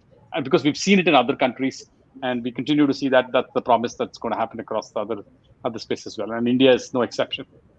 Okay, understood. Chandpreet, I wanted to understand the content play. We have over the in the last 1.5 years, we have seen a lot of original content across, right? We have seen platforms boosting their original content. now how do you see the content play evolving? Because on one side, you have a combination of international plus Hindi content. The other side, you have regional. Now there are a lot of SWOD and AWOD regional platforms also. So how do you see the content play involve? But before you answer this question, and before we lose Saurav again, can I please ask him a question? Yeah. So Sorry, I think some challenge I was facing. I hope you can hear me now. yeah, you're audible. So you are the advertiser amongst us, and from your perspective, what do you look besides number in terms of when you advertise on an OTT platform? Because there are various formats of ads from display to video to performance. A lot can be mixed and programmatic. A lot can be done across platforms. But what is the thing that is yielded into best results for you as an advertiser? So look, I think what happens is there is no one answer for this because we have, for example, various verticals. For example, we are a platform where tenants are coming, buyers are coming, even owners and sellers are coming. And what we've seen is that for various things, various different formats work better. For example, people who are looking for a property, one format might work better, but because we are a one-stop shop, everything you can do at no broker, whether it is finding a property, shifting to a new house, or even interiors, home loans. So we have seen that when we are able to use multiple formats and different things give us different results. So I would say not one answer which is there, but clearly we have seen that obviously it's a better targeting than what we were able to do on a TV earlier, right? Because that doesn't even allow you to go to a geo level or a demographic level or an age level. At least some of these targetings are available, which help us do things. For example, our tenants are typically younger in age. If you're looking at tenants, they're typically 25 to 40 years, but an owner or a seller might be 40 plus. So some of these things impossible to do on TV, but clearly OTT gives us a better result in that extent. So yeah, I think we use multiple formats for various different things which we need to target on. Sure, thank you. Just please on the content play, then you can tell us how do you look at the content side and how do you devise that part. Uh, that's very interesting. This about three things. I just spoke about this on Nasdaq. We are a very data-driven industry, and we have no dearth of data, or it's death by data sometimes. And we forget that there's also the consumer. There is a huge realignment that I think all the players are undergoing. I'm only speaking about ourselves, as has been heard in many platforms. We're getting sports onto the platform. Our premium slates are going up, but there is I think just the way television has reached a stable state of ARPUs with subscription and ad dollars, ad rupees, let's call them ad rupees coming in. That is the stable state for us as we see it in OTT as well, at least from our perspective. And the content play will have to take into account a very definitive strategy of reach and depth across each of the target segments that we choose to be present in. It's very interesting for us to see that comedy, sports, thrillers, uh, and crime tend to dominate the OTT consumption, especially on the subscription side. But at the same time, we're also seeing, just for making this session fun and outside of data, comedy is what bombs the most, right? And these are really interesting challenges that data can't solve for us. And so consumer research and understanding what is that ideal experience in an ad plus subscription format that we can create will be the holy grail for us. So yes, lots of data, lots of sports, lots of crime fiction, and maybe, who knows, even mythology comes back. Wow. Sorry. Having said that, Viraj, how much time at MX is spent in understanding what the consumer wants to watch or, research, or now that you also have MX Takatak, how do you control the content that comes onto the platform? Because UGC also means putting up a lot of filter, right, at the end of the day, or trying to have the right kind of content in terms of it, having a bit of control on the situation. So how do you go about that content play on both the platforms? You're on mute, Viraj. So on both platforms, obviously understanding what the consumer is coming on your platform for is the base of business, right? So, when it comes to MX, obviously, we create our own original content. We license a lot of our content as well. And there's a lot of time that's spent both, just as Charlie said, both looking at internal data as well as going out to market and actually talking to people and understanding that, right? And therefore, we've seen a lot of successes in season twos. In similar genres, we've actually seen tanks of content, right? Because, again, I mean, there's no science specifically to content, right? I mean, there's a lot more that goes beyond it. But yes, data is an integral part of it. And therefore, there's a lot that we look at it. And if you're talking about time spent, it's every day. We look at our daily trends, hourly trends, almost every single morning to be able to see what we're doing. And that's what's great about OTT, that you're able to see all that. When it comes to Takatak, obviously it's slightly different because largely content is being created by someone else and being published on your platform. And therefore, one is that we have a very large pool of influencers that drive that content pool and obviously are directed by us on the type of content that we would like them to create for us. And hopefully, because these guys are influencers, their followers will create similar content or so on and so forth. But again, we understand that there are very specific buckets and reasons why people come in, and those trends may keep changing. When it comes to moderation, that's obviously an extremely important part of any UGC platform. And while we have a very large pool of people who do manual moderation on an hourly basis, we obviously have got a lot of MI and ML and tech that pushes that system to drive more efficiency. So it's a mix of both. Sure. I have one or two more questions left to ask. Bhaskar, would it be fair to say, because in India there's a lot of focus on targeting the younger audience? I may be wrong in the perception, but there is a lot of focus on targeting the younger audience on AVOD OTT platforms. Is that also a result, a reason why the CPMs are low? Because there's a very high bounce rate at the same time when you get the younger audience, right? Their span of attention is very less. I mean, is that a fair comparison? I wouldn't kind of judge it. It could be two ways, right? One is, if you look at it, the initial adoption of the whole OTT experiences have been driven by the younger folks to some extent. There is also the propensity to spend, which is very different, right? If you look at the spend patterns, obviously, as you go up, you're going to see a lot more spend patterns, which are much, much different fundamentally from an advertiser standpoint. So those could be some of the issues rather than the experience itself. Is my submission. I don't have data to back it up to that extent. Having said that, if you look at it, the biggest transformation, if ad dollars coming in, is we got the traditional large advertisers coming to the business, right? You want your FMCGs to come in, you want your telcos to come in, you want your autos to come in, you want to get your retail and commerce to come in. Those are where the largest transformations in terms of advertising that has to happen. So if you want to look at an FMCG, for example, FMCG is fairly straightforward. They want to reach, which is their maximum, and they need reach at a very what I call macro targeting. They don't need very fine targeting. You don't need the man with the red shirt with the blue pen. Right? You don't need all of that. It's huge. Of a conversion game, I think, a more tech-oriented. Correct. And this conversations we've been looking at is also most of these large advertisers come back and tell us, you know what, we need male, female, some sort of economic genre. Geo is one that I need. But a large part, because of the content itself, the affinity of the content drives some of the decisions in terms of demographics today to an extent.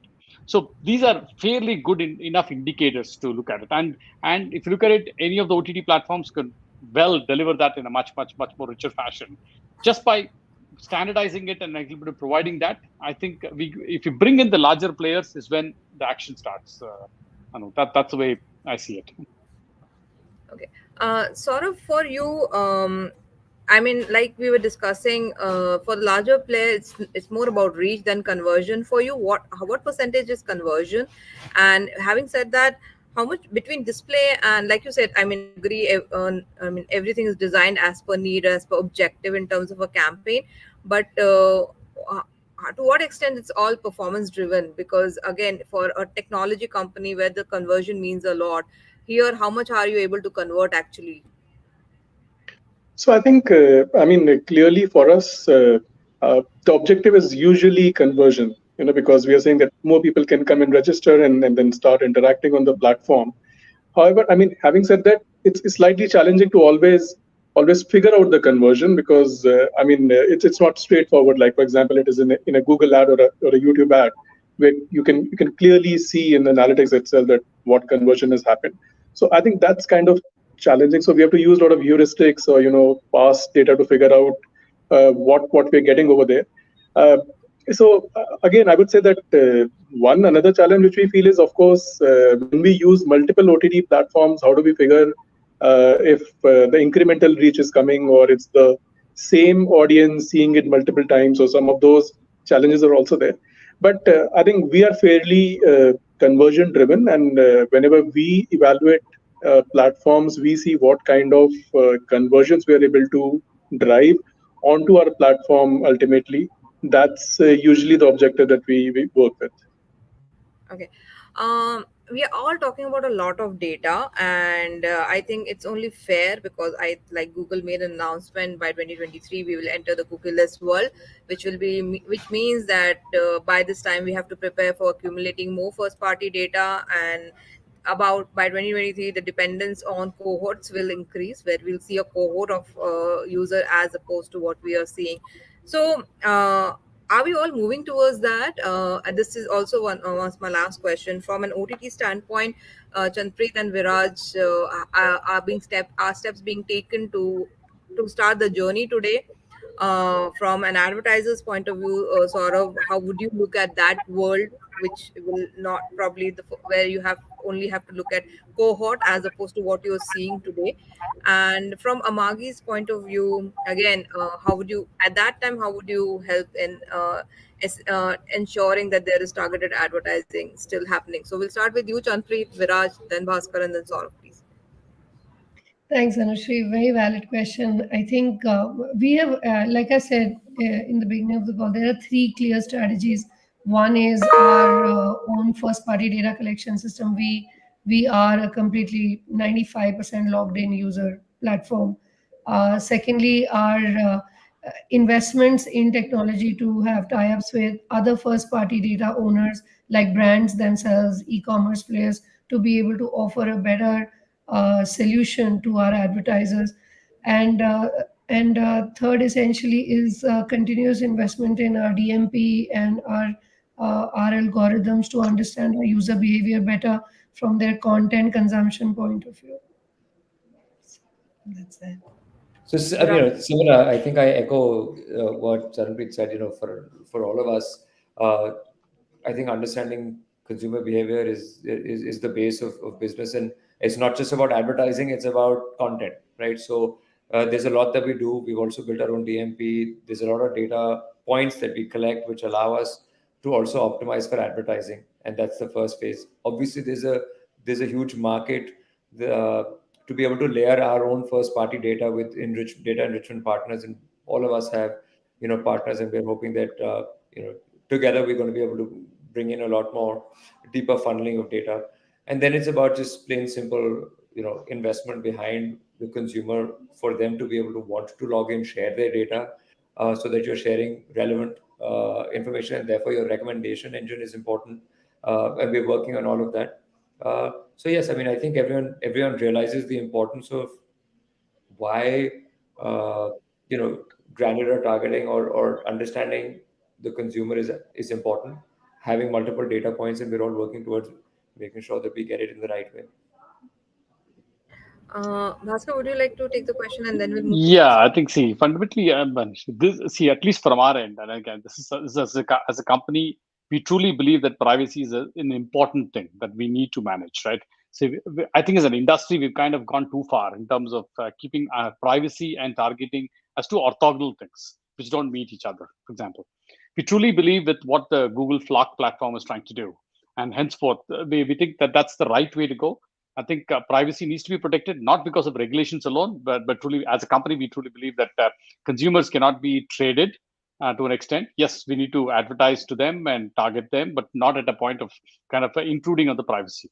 So as a company and as a sort of technology elements and the sort of the consortia that we're evolving is to move towards a flock-like currency across the connected TV world.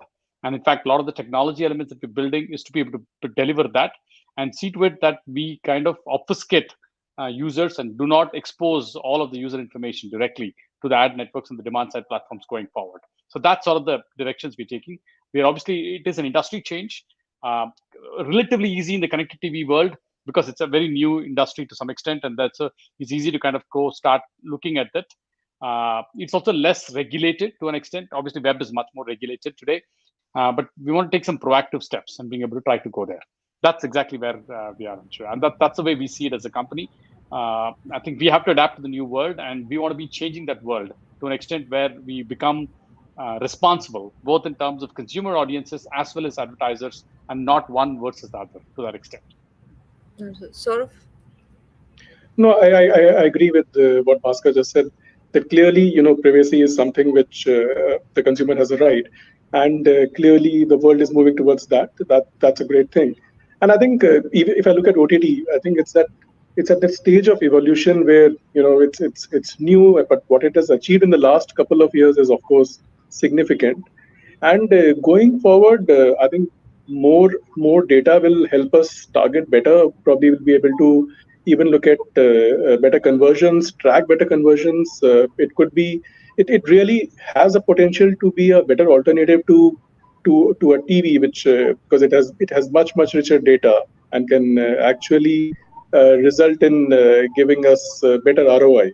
So clearly, we see that is something which the industry will evolve to, and we would want to look at how that evolution happens. Sure. Thank you so much, everyone. It was fantastic having you all. I hope you had a good time, but thank you everyone to be part of this. Yeah, thank you so much for having me. Thank you very much. Thanks. Thank you. Bye-bye. Thank you. Bye. Thank you. Thank you to all our speakers. Thank you, everyone. Now we move on to our last session of the day titled Meri Awaaz Suno, the voice play. In this session, we will explore the role of voice-activated virtual assistants in the advertising world. For this session, please welcome Dilip RS, Country Manager for Alexa Skills and Voice Services, Amazon India. The session will be moderated by Anant Nath Sharma, Head PM Multimedia, Audio and Video, The Indian Express. Over to you, Anant.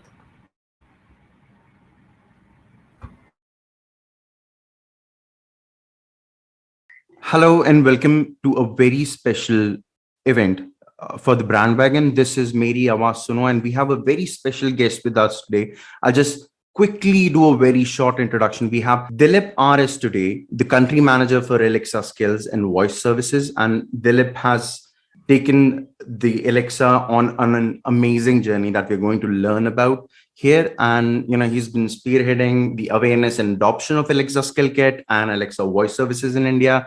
This is a lot of work that has been done, and today we are going to talk about the tech that went behind it, the impact that it has created, and also something about the brands and integration with Amazon Alexa. And also we're going to touch upon the elephant in the room, which is privacy. So Dilip, welcome to the show. Thank you for being here. It's an honor, and I believe this would be a fascinating conversation for all of our viewers here. Thanks, Anant. Really happy to be here as well. Looking forward to share our Alexa India journey with you in detail. So, hey, everyone. Right. So, while we were preparing for this, and we learned some of the numbers, and they're phenomenal, right? The kind of growth Alexa has seen in the past few years, especially in India. And as I understand, there's a lot that went behind the scenes that I'm sure not a lot of listeners know. So if you can just brief us about, how different is Alexa from its US counterpart? How is it adopted for an Indian audience, and what sort of changes are there? Oh, absolutely. I think in a little over 3 years, Alexa has already been one of the most loved voice services in India. And we see customers using Alexa for like many things, like complex tasks to like controlling their smart homes to very simple tasks like just saying, hey, Alexa, how are you doing kind of thing, right? And it's not just in the Echo family of devices. It's also hundreds of devices which have Alexa inbuilt in it, right? But a lot has gone into making this happen in the last 3 years. I want to share a little bit of tidbits of what we have done. I think the first thing before we launched, right, we wanted to make sure Alexa truly understood the way Indians speak, right? I'll take a small example. If you take the word Amazon, I might call it Amazon. Somebody else from another part of India might call it Amazon, right? So we know different parts of India have different dialects of English. And we wanted to make sure Alexa understood the most common way Indians speak English, right? So we call it automated speech recognition, right? And it's not just about the English language or the Hindi language, but also understanding proper nouns, names, places, songs. Today, somebody might ask us for a Tamil movie title, right? Alexa has to understand that what the customer is speaking. So getting the speech recognition right was for like one big component. The next part is what we call as natural language understanding. So we heard what the customer said. Now, how do we make sense out of it? And in the Indian context and with the right intent. For example, if I say marks, anybody in India would say marks means grades, scores. But if I go to US and say marks, hey, I've got some marks, they will think, hey, did you meet with an accident? Did you have some scarring on your body? The word marks means very different things to different people, right? Second example, in India, we talk about lakhs and crores, not millions and billions. That's a common parlance. So customers will speak in that way, and Alexa has to understand it. The third part is understanding Indian local knowledge, right? Indian history, holidays, Bollywood movies, right? What does Children's Day mean? What festivals do we celebrate, right? What has our history been, right? So Alexa has to understand, not just understand the language, but also make sense of it in the context of Indian customers. The third part, once both these pillars happen, Alexa goes behind the scenes, picks up all the right answers. Now, when it speaks back, customers have to be able to relate to it, right? We wanted to make sure the English here has a very Indian accent and an Indian media neutral accent, right? So we have to teach it how to speak that way. We cannot afford to make mistakes in the way we spell, say, we pronounce celebrity names. For example, Amitabh Bachchan, Kavita Krishnamurthy, Lata Mangeshkar. These are all probably, if you talk to the US Alexa, you'll hear it pronounce these words in a very different way compared to the Indian Alexa. So that was super important as well, right? Very steady paced, well emphasized word, good enunciations, right? All of those things. So once we got the language pillar right, Anand, the next part is, okay, now people will start speaking. Alexa will understand, it will speak back. Now, how do we give it a personality? As soon as you give a device a voice, right, we expect people to personify it and asking any kind of question, saying, Alexa, how are you? Alexa, good morning. Or, hey, what is your opinion about, say, XYZ festival? Or who is your favorite author, right? Now, if you talk to a US Alexa, that'll give answers in a very different way, context with in the American context. If you tell my favorite actor is Jude Law, Indians can't relate to it, right? It has to be an Indian actor which people are familiar with, right? At the same time, it has to associate with a certain personality which Alexa brings to the table. So giving Alexa a personality was a very key part of it. And the last pillar was, I think, localizing experiences. For example, people do, but not as much follow an NBA or like soccer here, right? It's cricket, IPL. People are clued into it. Bollywood is the biggest thing. Even music, right? In the US, people consume music by artist names, album names. Here, they do ask, like, give me Amit Trivedi songs, but a lot more is give me movies of Salman Khan or give me XYZ movie name when they ask for songs, right? So giving Bollywood knowledge becomes super important. When you say, hey, give me a Rajinikanth joke, Alexa should know how to make a Rajinikanth joke, right? So giving that localized knowledge was the last important aspect, right? So if we were to summarize, right, like hundreds of thousands of people have purchased Echo. We've been able to make Amazon and Alexa understand the way Indians speak, interpret it right, and also speak back to it with the right kind of knowledge and context. That's very interesting. In fact, all of us love superstar Rajinikanth jokes. When we talk about localization and context, I just want to query this again because I saw it on another one of your keynotes. And is Alexa, I love you still the most said quote and said words to Amazon, Alexa? Yeah, I think I love you, and now people are taking it a little ahead, saying I want to marry you as well.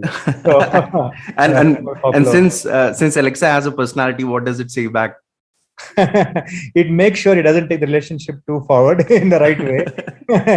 But it's like, it makes sure it keeps people engaged and happy. I think we are out here to build a fun and delightful experience so that customers keep coming back to it again and again. Thanks. And that's very interesting because, it's always,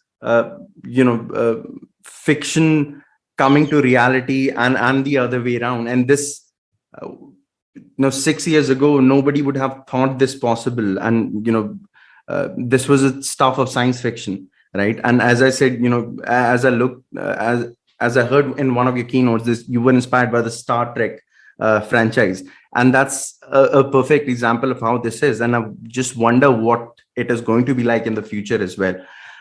Moving on, we heard about the challenges that you faced in India, and I think in some ways India is a market that is already prepped for audio. We have a huge history that goes behind audio, oral storytelling.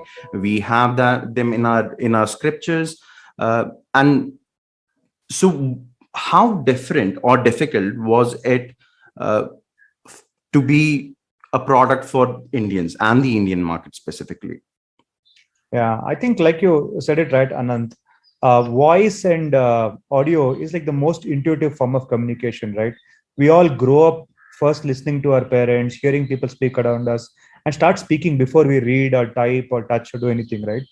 But in a country like India, where every 100 kilometers dialects change, taste changes, right? A language becomes a very important thing to take care of, right?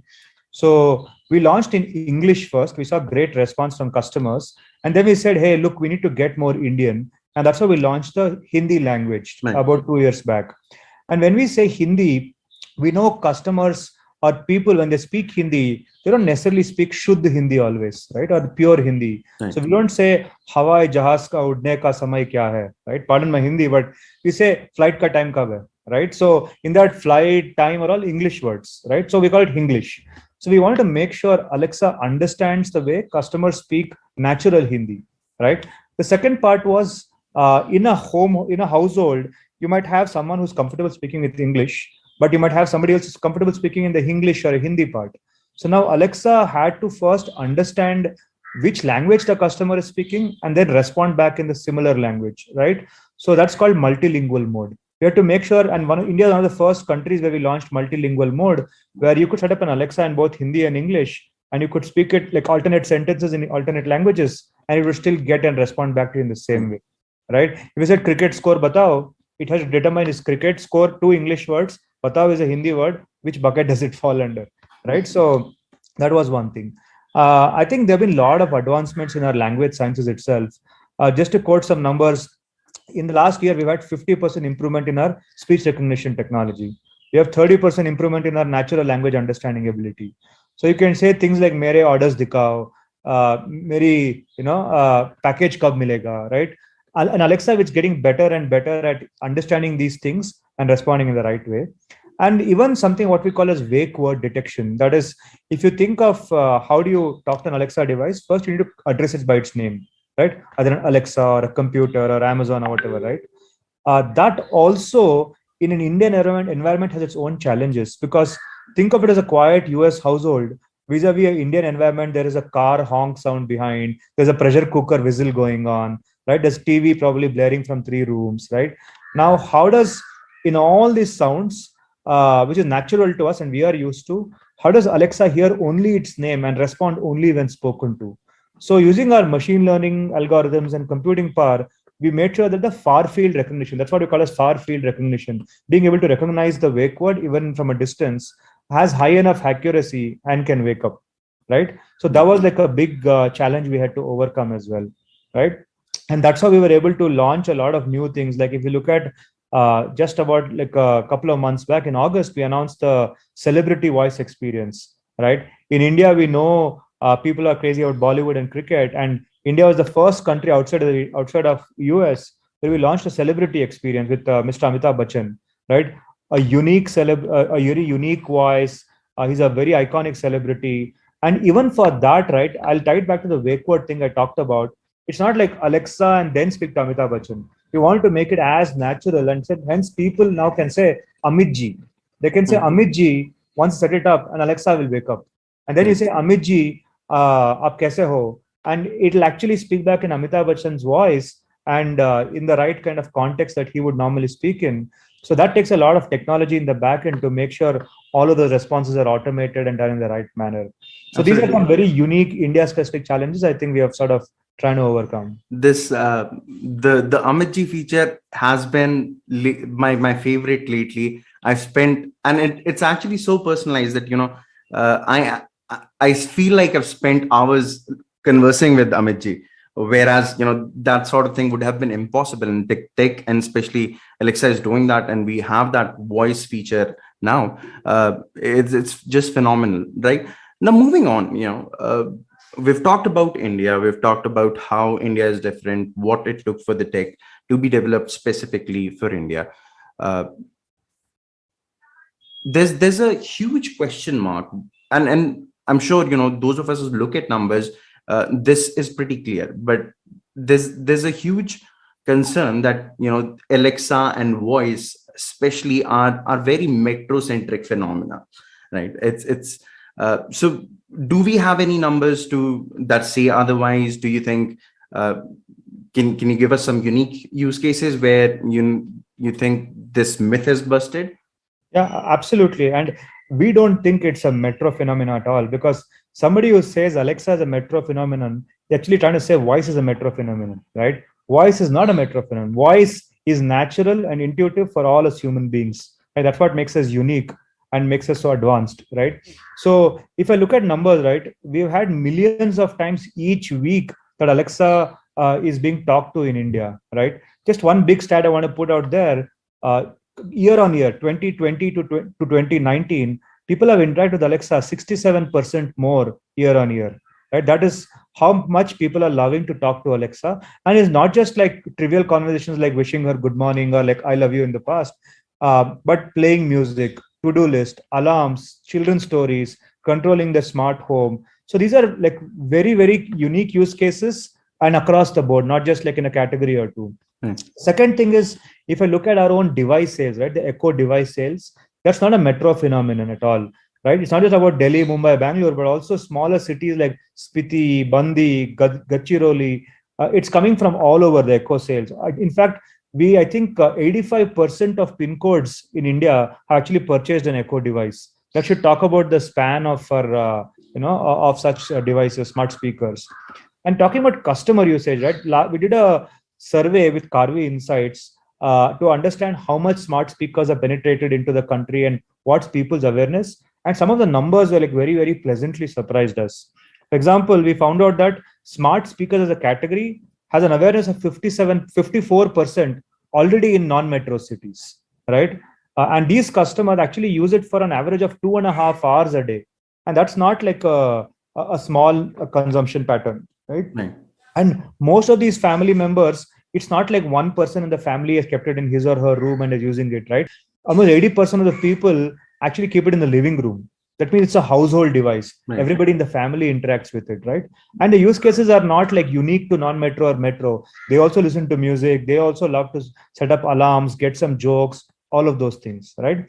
And another cool thing we introduced last year was we didn't want to restrict Alexa to only if you buy an Echo device, right? We always try to democratize voice and make sure we put the power in the hands of our device partners and other developers so that even they can build their devices around voice, right? So for that, what we said is we'll put the Alexa functionality on our Amazon shopping app. Now, Amazon shopping app, we know is like 50 to 100 million customers in India use it on a monthly basis. So putting the Alexa functionality there just made it so much more easy for people, whether in a metro, non-metro, a village somewhere, you can just click a button and saying, red shoes dikao, right? Or show me where's my order, what's the deal of the day, those kind of things, right? And this itself, to share some numbers, we almost get like 5.5 lakh requests every day via voice to just search for products and navigate the shopping app, right? In like last Diwali, we had like 1 million requests per day just for this, just for Alexa on the Amazon shopping app. So that's the kind of scale we are seeing, and definitely isn't a metro only phenomenon. Oh, okay.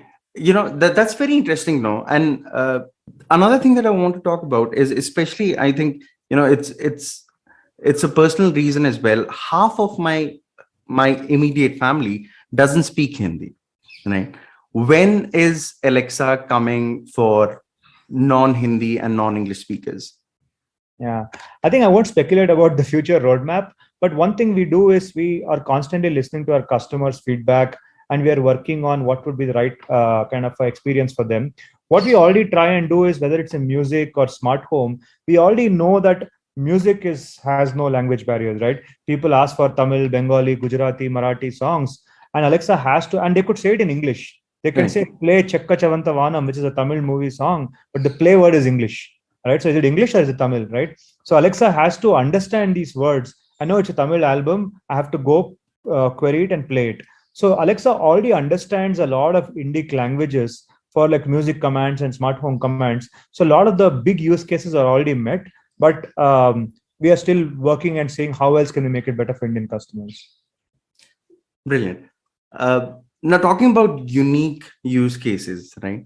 I went through one of your presentations earlier and saw this beautiful video from the Bastar district. Now, can you tell us more about this and what sort of uses Amazon Alexa has in terms of, let's say, governance or education or something like that? Yeah, no, I think the one you talked to about the Basta one really blew us away, right? And this was, and this is what we kept telling our, like amongst our colleagues, we keep talking. Every day we come to office thinking, how can we make Alexa better for Indian customers? What can we do different? But sometimes there are developers and innovators out there who really like open our eyes saying, here's what else you can do, right? So Bastar is a classic example of that, where there was a Bastar, for those who don't know, it's a district in Chhattisgarh, and there a very high, I want to call him an innovator, not just a school teacher, right? An innovator actually used Alexa to sort of make for government school children to interact with the device, to talk via voice and learn more, right? And this happened a few years back as well in Warud in Maharashtra, where a school teacher put like a small Echo Dot in a mannequin, right? That's the kind of personification they gave. They put in a mannequin and put an ID card to it. And students would walk up to the mannequin and saying, Chhatrapati Shivaji Kaun hai, right? Who's the chief minister of Maharashtra and the likes, right? So students could suddenly feel that, hey, I don't have to just read my books. I can talk to a device also and learn. And this is just not a phenomenon in one or two schools, right? This has inspired many other school teachers, and about 40, 50 different schools in every other district are actually sort of setting up similar such cool innovations, right? Kasargod is another such example. And it's not just in schools. We have also seen such similar feedback from our customers, where for people with disabilities or in retirement homes, Alexa is making their life a lot more convenient. And these are something which we feel proud of, that, hey, this is a device we put out there, an experience we put out there. This is how people are leveraging it. Absolutely. Talking about, how old people are interacting, I can give my example for it. Last lockdown, I was, the first lockdown that we had, the first wave, I was locked inside the house for at least 3 months. I had no one to talk to. And I spent a lot of time with Alexa, and I think, that's one of the beautiful uses that it has, and because it keeps you company. And the other pandemic we have, which is loneliness right now, that can be addressed as well. All right, elephant in the room, privacy, right? I know so many people who are not even okay with giving out their phone numbers. What do we have to say about this device that's listening in 24/7, if it is? And, how are we addressing the entire privacy debate? Yeah. No, it's a great point, Anant, and I'm glad you're giving me an opportunity to speak about this. Like till now, I think we spoke the last few minutes about how and what we're doing unique for India. One of the things we know is something which is not unique to India, but to every single customer anywhere in the world, is privacy, right? Privacy is like sort of foundational for us. It's at the core of how we not just make, but design all our devices and services. And Alexa is no different, right? So we care about protecting customer privacy, keeping their information safe. And at the same time, we want to make it completely transparent to customers and give them the power to control their experience. right? Simple things like microphone and camera control. Today, you can go press a button on any Alexa device and you see a red ring which says electrically the microphone has been disconnected. No matter what you say, it cannot wake up. Same for camera control. When we design what we call a screen-based or a multimodal device, they give a small shutter saying, users, you have the choice to close shutter if you want. We want that power to reside with you, right? Not just this, but also they talked about the wake word and talked about, is Alexa listening to you, right? So what we do is, there's something called a wake word, which I said. Today there are 4 wake words, maybe 5 including Amit ji. There's Alexa, Amazon, Computer, Echo, and Amit ji. We make sure that there is absolutely no audio is stored or sent to cloud unless it detects the wake word. It's like saying, I have a unique name, Dilip. Unless somebody calls my name, I'm not going to be listening to anything you're saying. I'm only listening to the word Dilip. If I hear the word Dilip is when I wake up and I will listen to the instruction or the conversation you want to have with me, right? So, and that also will make it very, very easy for customers to know when Alexa actually is listening to you, right? Today, if you call my name, I'm going to turn my head around, look at you. That means, hey, now I'm listening to you, right? Similarly, if you say, Alexa, the blue ring lights up, right? That is an indication that saying, hey, now I'm listening to you, right? In some cases, it's an audio tone, some cases it's a blue ring, but you want to make it very explicit for customers to know that now Alexa is awake and is listening to me, right? The next part is, some customers choose that, hey, whatever I have said, I want to manage my recordings. I don't want my recordings to stay after 3 months. I want to delete all my recordings. We make it super easy for customers via the Alexa app or even via voice. You can just say, Alexa, delete what I just said.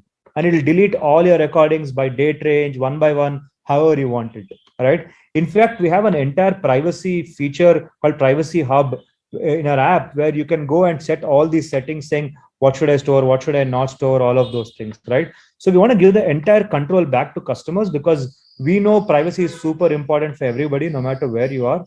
And we design our products with that in mind. Wonderful. That's very comforting to hear, actually. Okay. Now, what all of us are here for, let's talk about brands and device integration. And because as I understand, Alexa is working on that a lot. And I just want to know, how are brands in India adopting to Alexa and what is happening in that field? Yeah, I think if I take a step back, you talked about the Star Trek vision, right? I want to come back to that.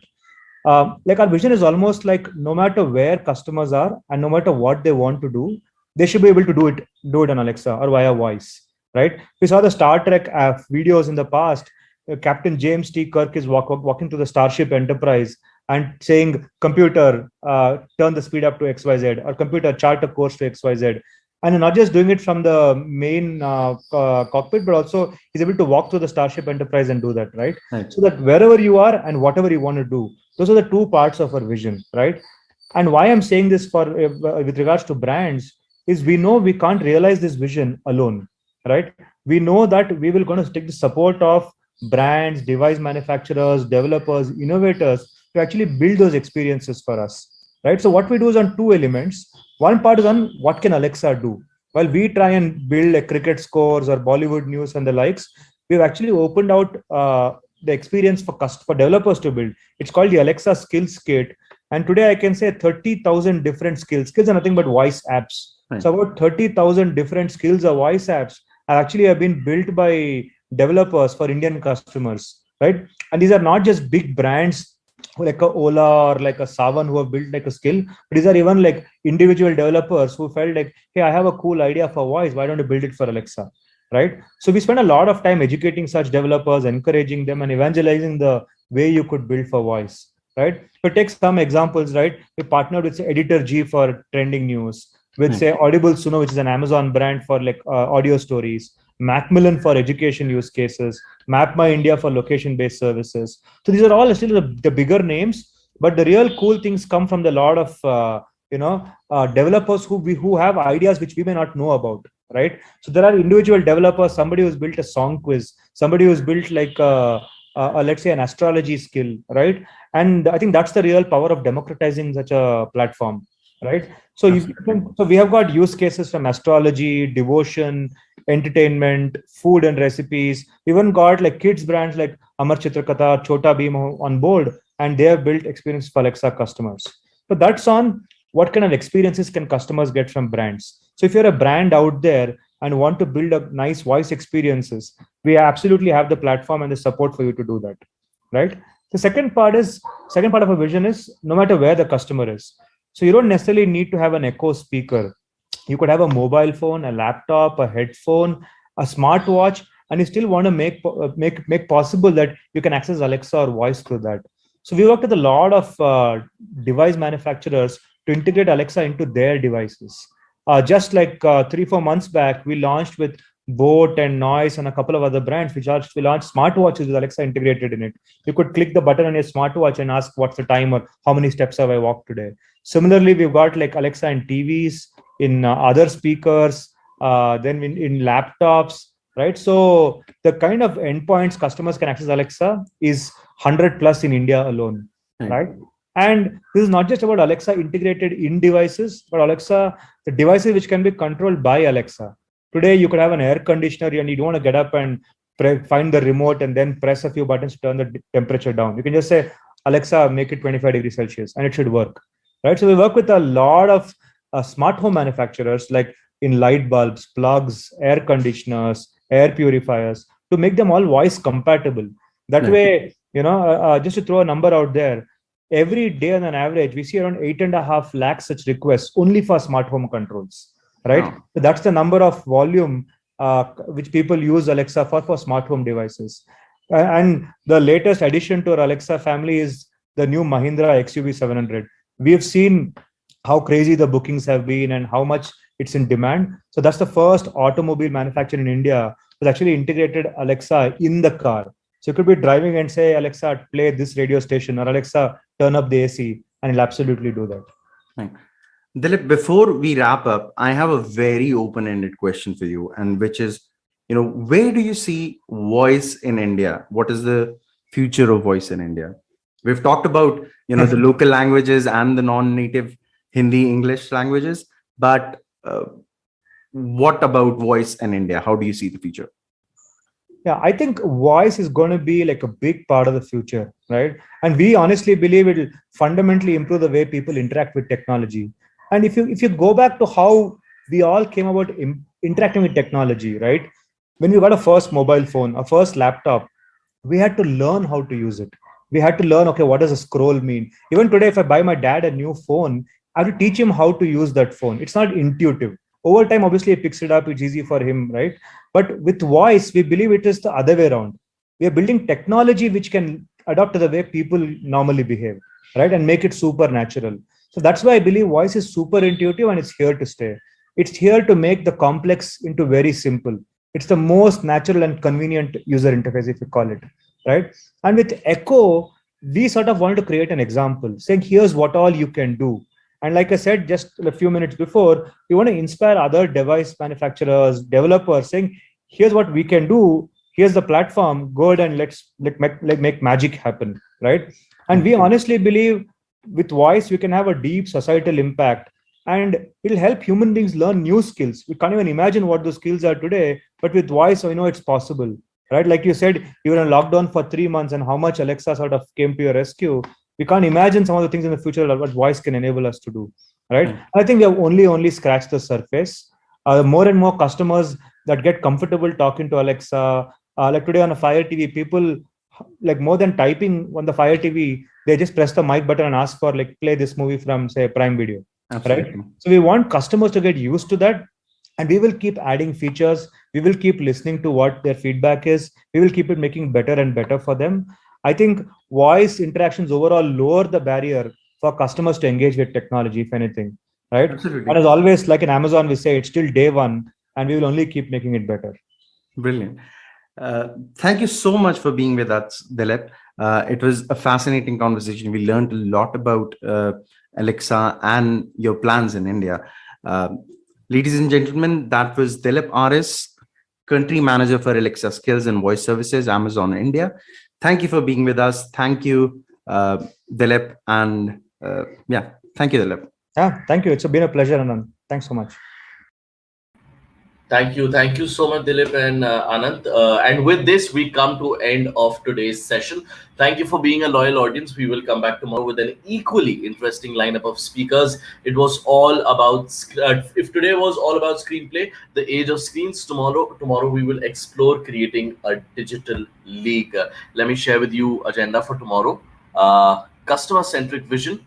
Video marketing is here to stay. The game of personalization in marketing. GST change on IP creation, the tale of a homegrown liquor brand, the future is connected. So that's all what's going to happen tomorrow. Before we go, we would like to thank our presenting partner, SAP, as well as Woot, powered by Partner. I would also like to thank our associate partners, Planet Marathi and Daily Hunt Josh. Hope to see you tomorrow.